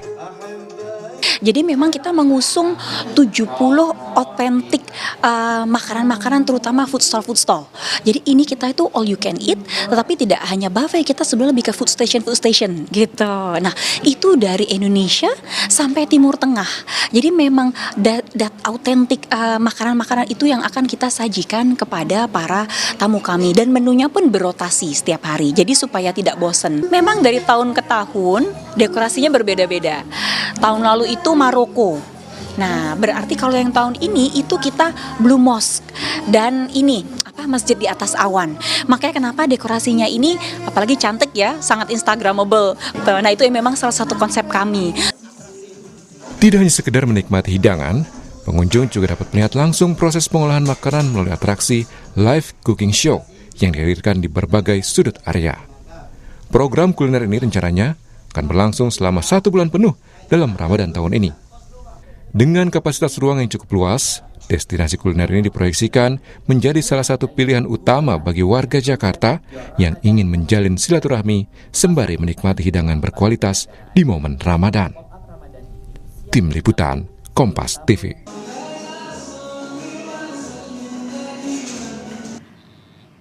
Badan Pusat Statistik libatkan mitra statistik di daerah untuk mempercepat proses verifikasi lapangan terhadap lebih dari 11 juta peserta penerima bantuan iuran jaminan kesehatan nasional yang berstatus dinonaktifkan. Lalu bagaimana sinkronisasi antara data kemiskinan BPS dengan PBI BPJS Kesehatan? Kompas Bisnis usai jeda akan bahasnya bersama Kepala BPS.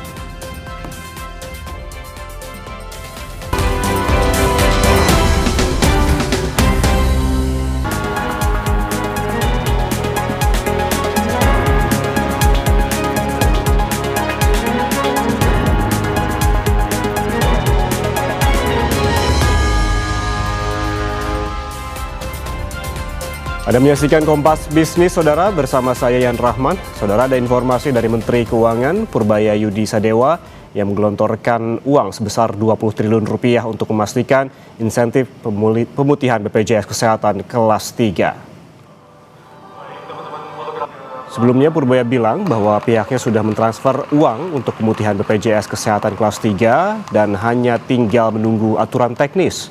Menteri Keuangan juga menambahkan dengan sudahnya ditransfer sejumlah uang tersebut ke pihak BPJS, maka hal ini akan memudahkan eksekusi yang akan dilakukan.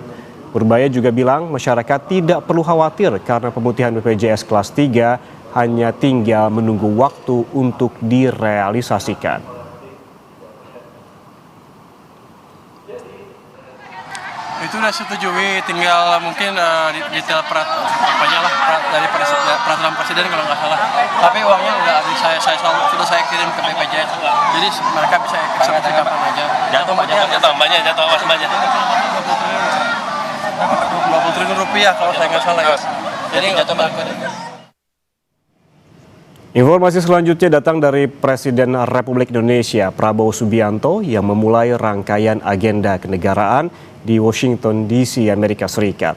Dalam pertemuan dengan banyak pemimpin bisnis dunia, Presiden menegaskan 2 misi utama, yakni keterlibatan resmi Indonesia dalam Dewan Perdamaian atau Board of Peace untuk Gaza, serta finalisasi perjanjian tarif timbal balik atau ART.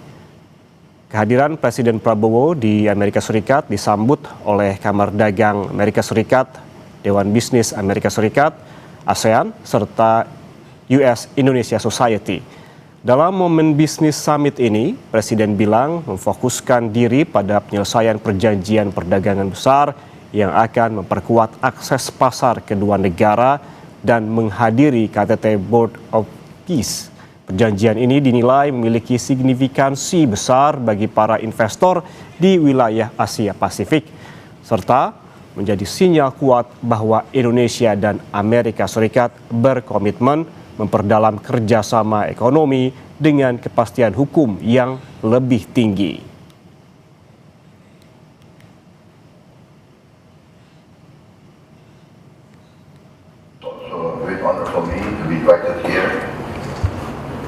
to be amongst you, the business leaders of both the US and of Indonesia. As you know, I'm here invited by the President of the United States of America for, I think, a very important meeting of the Board of Peace.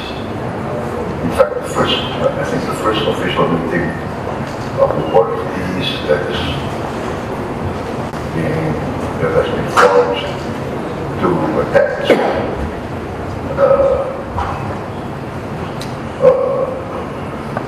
an implementation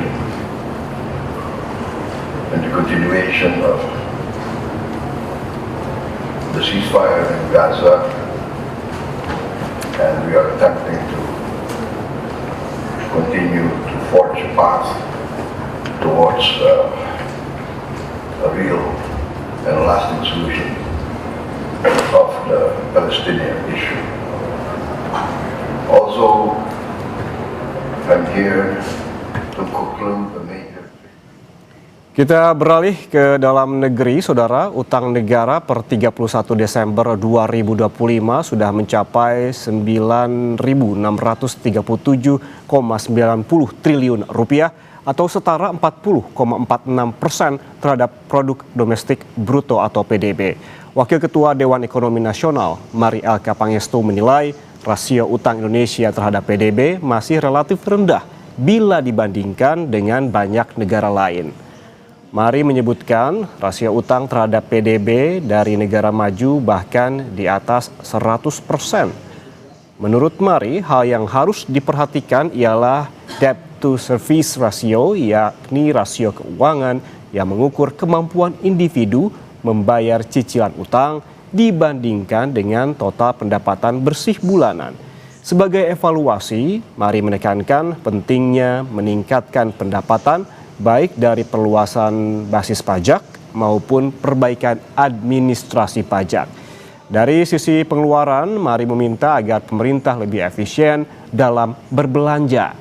Selain itu, Mari juga mengingatkan soal manajemen utang sebab ada bunga yang harus dibayarkan ketika berutang.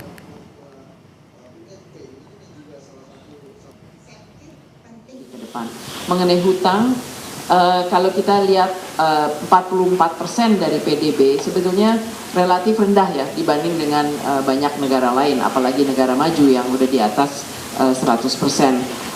Nah, bagaimana kita menilai manajemen hutang? Tidak bisa hanya dari debt to GDP ratio, kita juga harus lihat debt service ratio.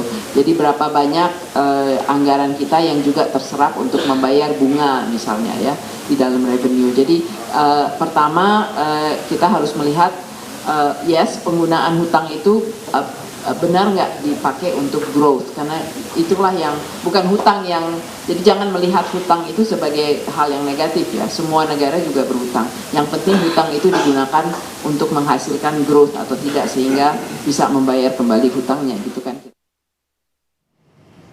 Saudara Menteri Keuangan Purbaya Yudisadewa menggelontorkan uang sebesar 20 triliun rupiah untuk memastikan insentif pemutihan BPJS Kesehatan kelas 3.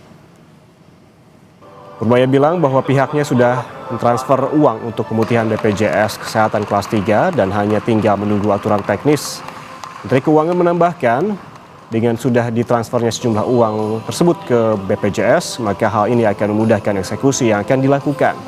Purbaya juga bilang masyarakat tidak perlu khawatir karena pemutihan BPJS kelas 3 hanya tinggal menunggu waktu untuk direalisasikan.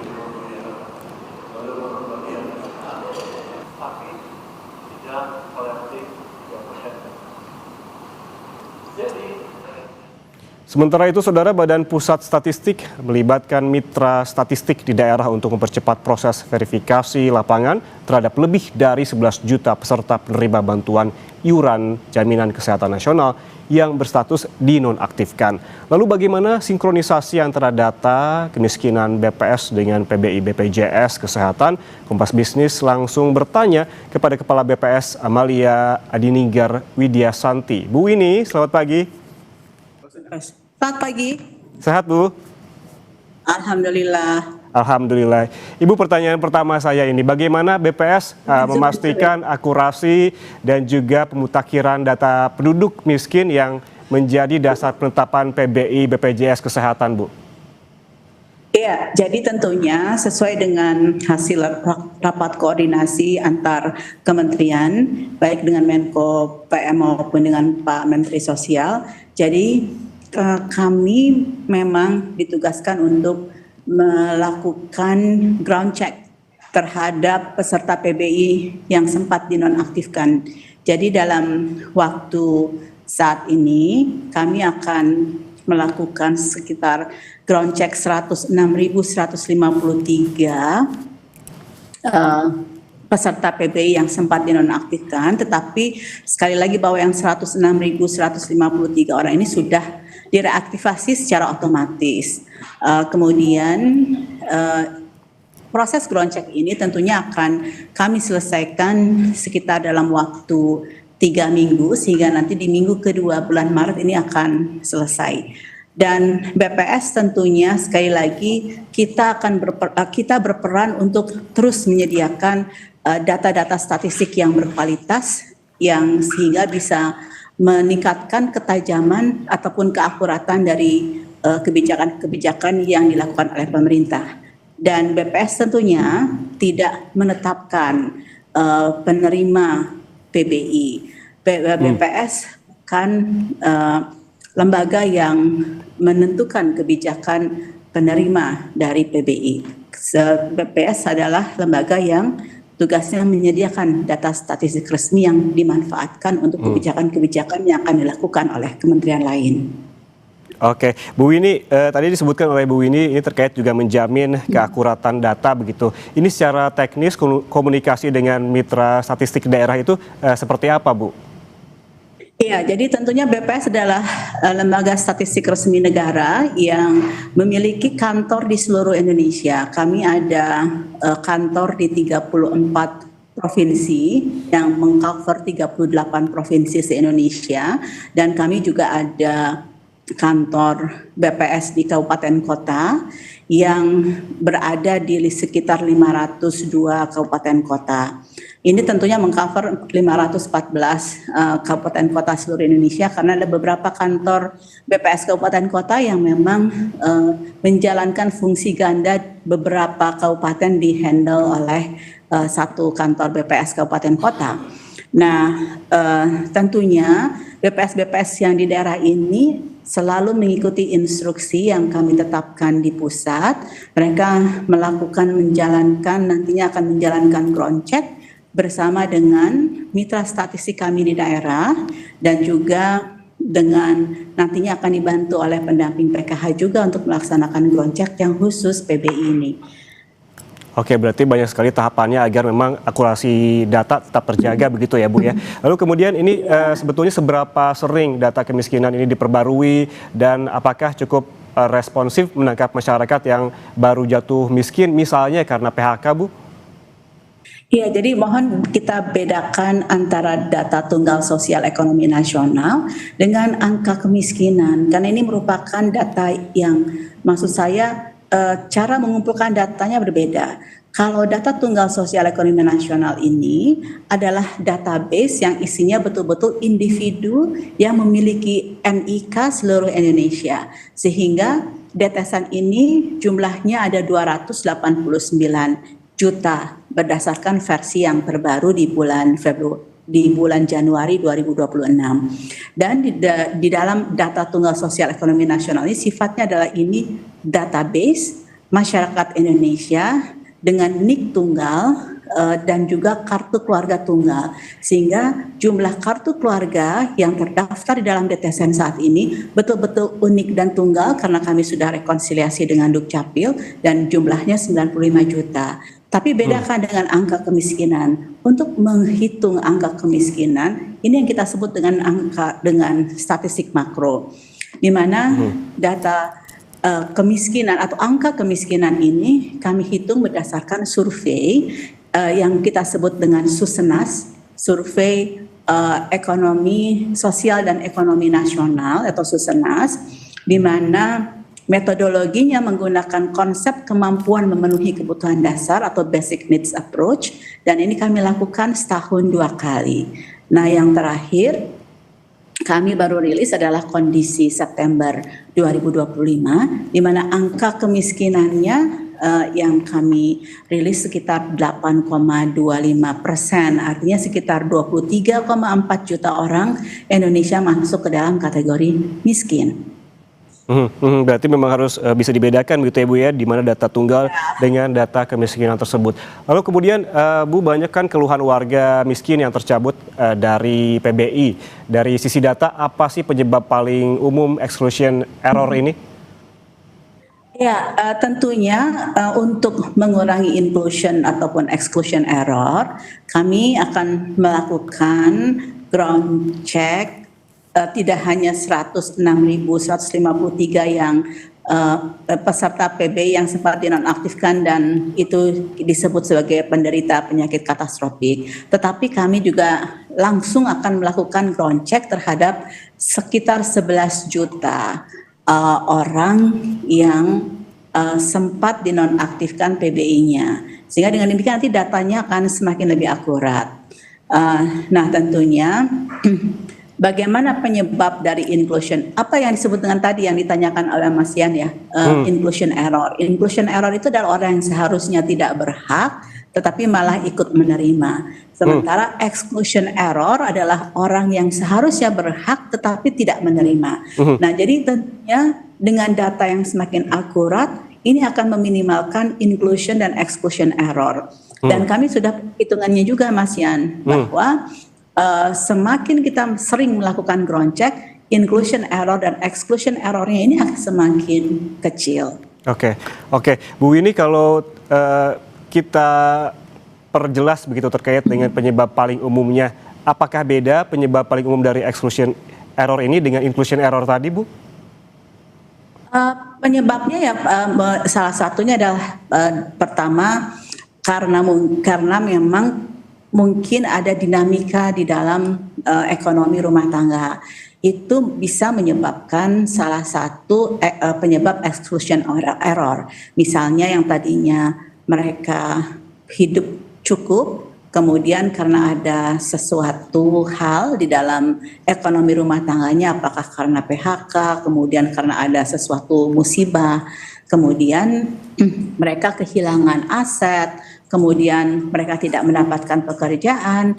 Nah, itu tiba-tiba mereka bisa masuk kepada kelompok yang kita sebut dengan kelompok yang dengan tingkat kesejahteraan rendah. Nah, ini yang mungkin tadinya dia mampu, sekarang menjadi tidak mampu karena ada musibah, itu ada kemungkinan exclusion error. Memang sekali lagi bahwa data tunggal sosial ekonomi nasional ini atau DTSN memang data yang terkait dengan manusia yang memang setiap saat ini bisa berubah kondisinya. Kadang dalam hitungan menit ada yang meninggal, bahkan dalam hitungan detik ada yang lahir. Bahkan mungkin tiba-tiba mereka tidak memiliki pekerjaan, atau tiba-tiba seperti di bencana Sumatera ada bencana sehingga menghilangkan semua aset rumah maupun kepemilikan lainnya. Nah, ini yang proses karena data manusia itu memang relatif dinamis, tentunya yang dilakukan oleh BPS adalah kita melakukan ground check sebelum kebijakan-kebijakan strategis dilakukan. Oke, datanya dinamis karena memang kondisi-kondisi yang berubah setiap waktunya begitu ya Bu ya. Kemudian juga ada pertanyaan yang mendasar yang bisa juga dijelaskan dan ingin ketahui oleh masyarakat. Apakah perbedaan data antara pusat dan juga daerah masih sering terjadi Bu? Lalu bagaimana mekanisme sinkronisasinya? Tentunya karena BPS ini adalah lembaga vertikal, kalau data yang dikeluarkan oleh BPS secara official, kami pastikan ini datanya konsisten karena kami sudah rekonsiliasi antara BPS pusat dengan daerah. Kemungkinan data yang berbeda adalah kalau data tersebut dihasilkan oleh lembaga-lembaga lain atau dinas-dinas di daerah. Kita kan tentunya ini harus kita double check dulu ya sumber datanya dari mana. Kalau sumber datanya memang itu statistik resmi yang dihasilkan oleh BPS, ini kami pastikan koheren datanya, baik di pusat maupun disagregasi terhadap daerah. Oke, baik. Apabila ada perbedaan, ini bisa jadi begitu dihasilkan oleh lembaga lain dan memang BPS juga melakukan double check agar datanya semakin akurat. Demikian ya, Bu. Terima kasih Kepala BPS Amalia Dininggar Widiasanti atas waktunya bersama kami di Kompas Bisnis. Sehat selalu, Bu. Sehat, terima kasih Mas Yan, terima kasih. Saudara, jangan kemana-mana karena susah jeda, Kompas Bisnis akan kembali dengan sejumlah informasi lainnya. Salah satunya Presiden Prabowo memulai rangkaian agenda kenegaraan di Washington DC, Amerika Serikat. Presiden menegaskan 2 misi utama, yakni keterlibatan resmi Indonesia dalam Dewan Perdamaian atau Board of Peace untuk Gaza, serta finalisasi perjanjian tarif timbal balik atau ART.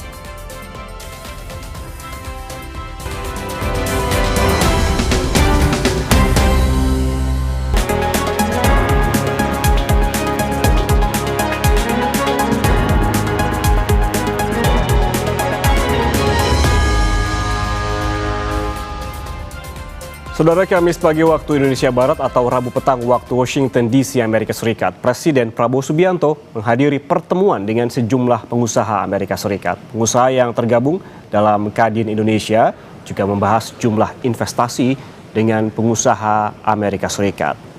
Sekitar pukul 4 sore waktu Washington DC, Business Summit digelar. Presiden Prabowo Subianto menjadi tamu kehormatan Business Summit.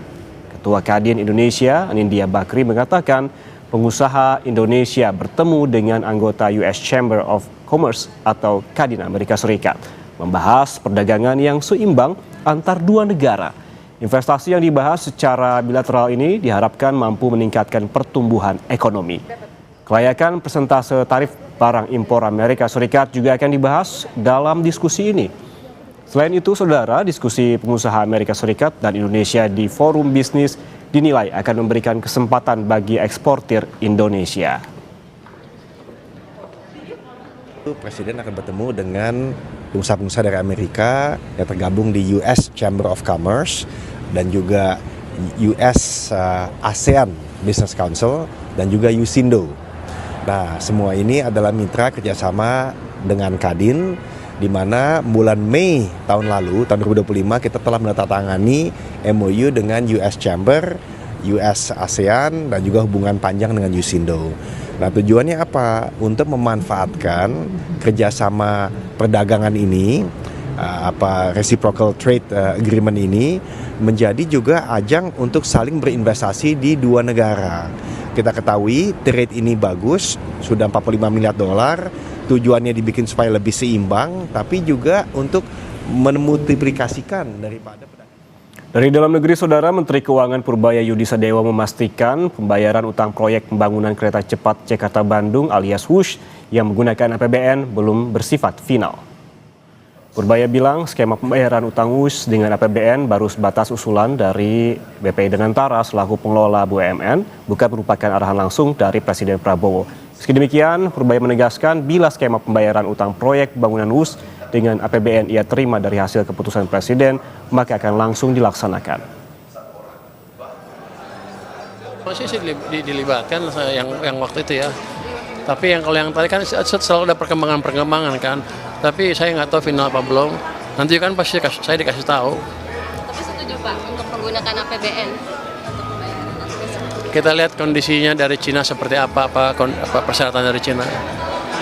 Negosiasi di Cinanya Bapak teman-teman sambil jalan, makasih. Kalau saya yang bayar, saya akan ke Cina saya sendiri. Tapi saya belum tahu ya, saya akan double check lagi. Saudara, jangan kemana-mana karena susah jeda. Sapa Indonesia Pagi akan kembali dengan informasi dari mantan Kapolres Bima Kota AKBP Didik Putra Kunchoro. Tersangka kasus peredaran narkoba akan menjadi sidang etik yang digelar Divisi Propam Polri hari ini. Informasinya susah jeda, kami kembali.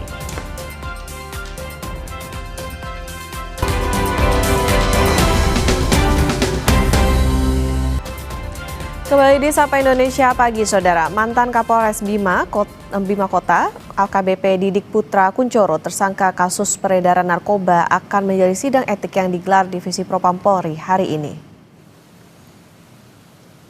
Kepala Biro Penerangan Masyarakat Divisi Humas Polri, Brigjen Pol Truno Yudo Wisnu Andiko bilang sidang etik akan digelar di Gedung TNCC hari ini. Terkait mekanisme, polisi belum merinci akan berjalan secara terbuka atau tertutup.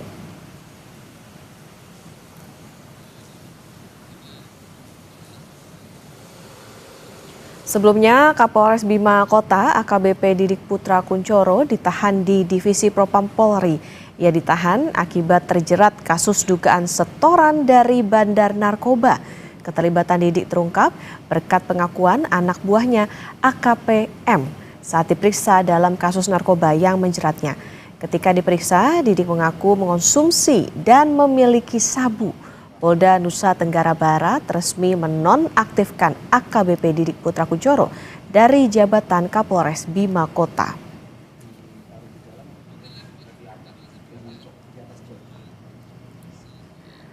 Informasi terkini sidang etik terhadap ex-Kapolres dan Kasat Reskrim Bima kita tanyakan ke jurnalis Kompas TV Claudia Carla dan juru kamera Bondan Wicaksono. Carla, selamat pagi. Pukul berapa sidang akan dimulai, tertutup atau terbuka, dan siapa saja yang akan hadir, Carla? Baik Okta dan juga saudara, selamat pagi. Memang untuk sidang etik semula dijadwalkan pada pukul 9 pagi hari ini, namun memang ini sudah lewat 10 menit, namun sidang belum juga dimulai, namun persiapan sudah tampak ada di Gedung TNCC Mabes Polri ini, di mana persiapan juga telah dilakukan sejak pagi hari tadi, sejak pukul 7 pagi dari pantauan kami. Sidang etik hari ini, Okta dan juga saudara, ini akan dilakukan kepada AKBP Didik Putra Kuncoro, yaitu mantan Kapolres Bima Kota, untuk menetapkan status keanggotaannya di institusi Polri, di mana ini nantinya ada kemungkinan apakah sanksi yang diberikan terkait dengan pemberhentian tidak dengan hormat atau PTDH, ataupun juga mutasi terkait dengan penetapan tersangka atas dugaan kasus peredaran dan penyalahgunaan narkoba, di mana kasus ini bermula, Okta dan juga saudara, ketika polisi melakukan penangkapan terhadap 2 ART dari Bribka IR dan istrinya saudari AN.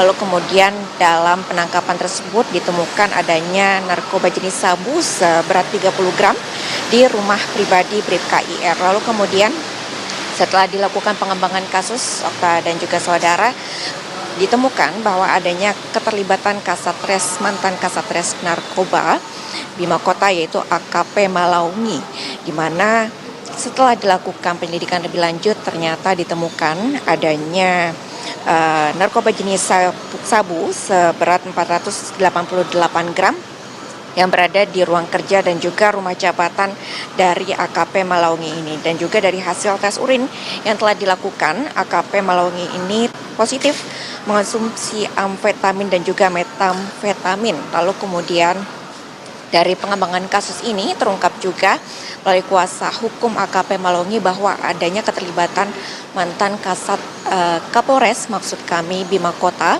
yaitu AKP Didik Putra Kuncoro, di mana ia juga diduga menerima aliran dana sebesar 1 miliar rupiah dari bandar narkoba berinisial E.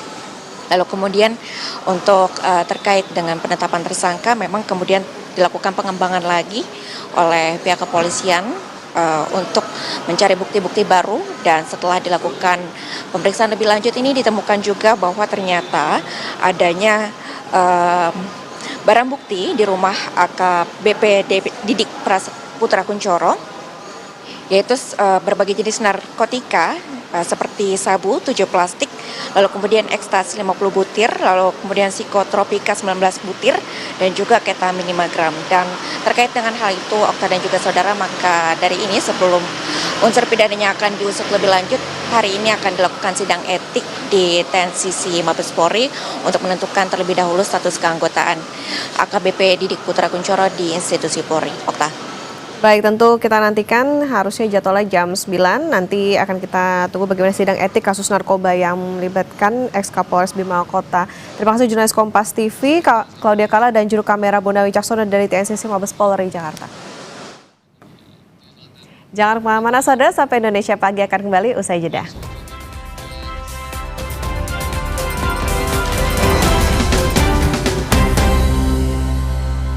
Ribuan warga Palestina berkumpul di Masjid Al-Aqsa untuk menunaikan sholat tarawih pertama menyambut bulan suci Ramadan.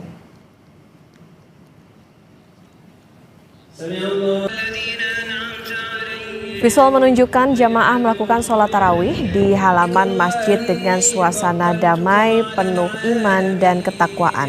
Meskipun ada laporan pembatasan akses oleh aparat Israel di gerbang masjid, umat muslim tetap memenuhi Al-Aqsa untuk beribadah. Ramadan, bulan ke-9 dalam kalender Islam, menjadi momen penting bagi umat muslim di seluruh dunia untuk berpuasa dan memperkuat ibadah malam. بنحب لكم كل عام وانتم بخير من المسجد الأقصى من أول يوم تراويح الحمد لله المسجد مليء بالمصلين وإن شاء الله إنه بضل عامر بالمسلمين وبالأمن والأمان وندعو إنه ربنا سبحانه وتعالى يحفظ لنا أقصانا وكمان مرة كل عام وأنتم بألف خير. Warga kota Gaza, Palestina bersiap menyambut bulan suci Ramadan. Warga membeli bahan makanan di pasar lokal di tengah reruntuhan bangunan. Warga di jalur Gaza, Palestina berbondong-bondong ke pasar lokal pada Selasa waktu setempat. Para pembeli mengunjungi kios-kios pinggir jalan dan pedagang yang beroperasi di tengah bangunan-bangunan yang hancur. Antusiasme menyambut Ramadan ini di tengah kondisi sebagian besar warga yang telah kehilangan orang terkasih akibat perang Israel dan Hamas. Kegembiraan menyambut bulan suci Ramadan memang disunahkan bagi muslim-muslimah. Di pasar dadakan di jalur Gaza ini tak hanya dijual bahan pangan pokok, namun buah-buahan termasuk kurma, takjil khas berbuka puasa. Jalur Gaza Palestina telah menderita krisis ekonomi yang semakin memburuk dan diperparah akibat perang selama 2 tahun.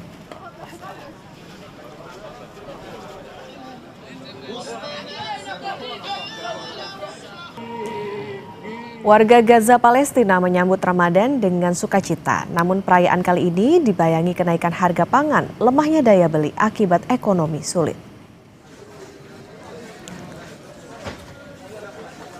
Hal yang menjadi biasa saat Ramadan adalah berbelanja. Warga di Gaza Palestina membeli bahan pangan untuk sahur dan berbuka puasa di pasar lokal. Pasar ini menjual kurma, sayur, buah, acar, dan dekorasi Ramadan. Meski pasar tampak meriah, daya beli warga tetap rendah. Banyak keluarga kesulitan membeli kebutuhan pokok karena harga yang melambung tinggi. Situasi ini menjadi tantangan utama bagi masyarakat, meski keamanan diklaim lebih baik.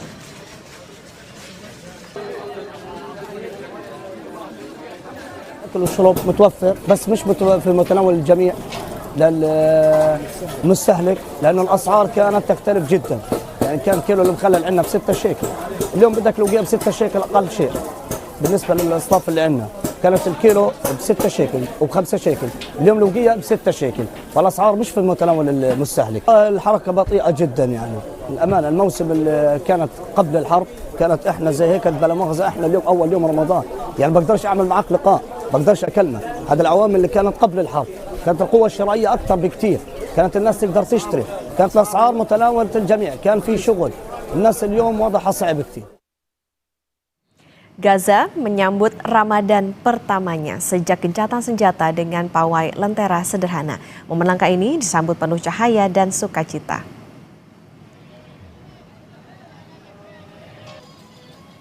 Di Al-Saraya Square, sebuah lentera setinggi 7 meter diterangi, menarik warga dan anak-anak ke pusat kota. Lentera yang dibuat dari bahan daur ulang oleh Komite Mesir ini bertuliskan Ramadan Mubarak. Semoga semakin dekat dengan Tuhan setiap tahun. Warga pun berfoto dan berkumpul di bawah cahaya lentera, menikmati suasana Ramadan di tengah Araya Square yang sudah tidak utuh lagi karena hancur. Suasana aman pawai lentera di pusat kota Gaza penuh harapan setelah 2 tahun perang berhenti akibat perang.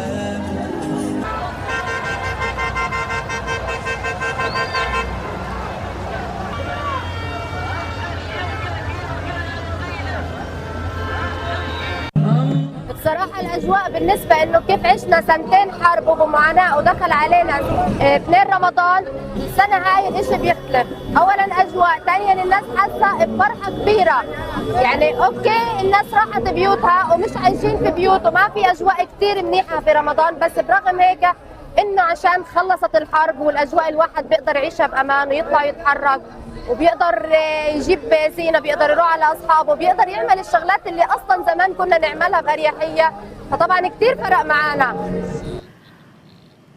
Usai jeda kami akan kembali dengan informasi 2 kebakaran lahan hebat terjadi di Oklahoma, Amerika Serikat pada Selasa sore. Kebakaran menghanguskan sekitar 6.000 hektar lahan dan terus meluas.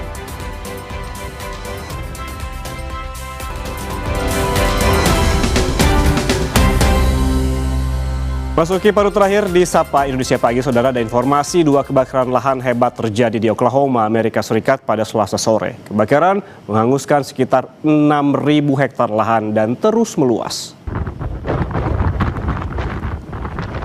Kebakaran terbesar terjadi di kota Beaver yang menghanguskan sekitar 6.000 hektar lahan. Kebakaran juga terjadi di kota Hooker, namun belum ada informasi berapa luas lahan yang terbakar.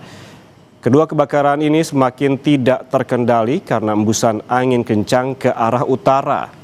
Pejabat setempat telah menutup jalan raya dan memerintahkan warga untuk evakuasi.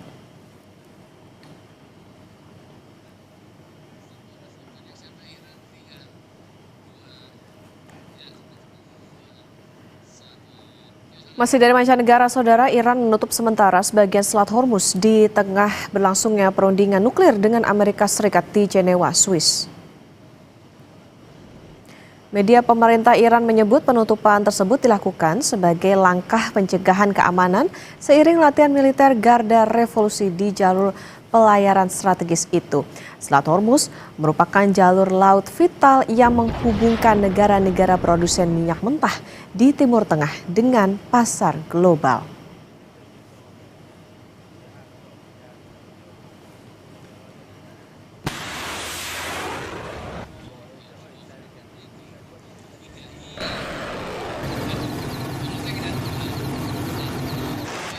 Saudara, 2 informasi dari mancanegara tadi sekaligus mengakhiri Sapa Indonesia Pagi pada hari ini. Akhir kata saya Yan Rahman. Dan saya Putri Oktaviani, terima kasih. Sampai jumpa.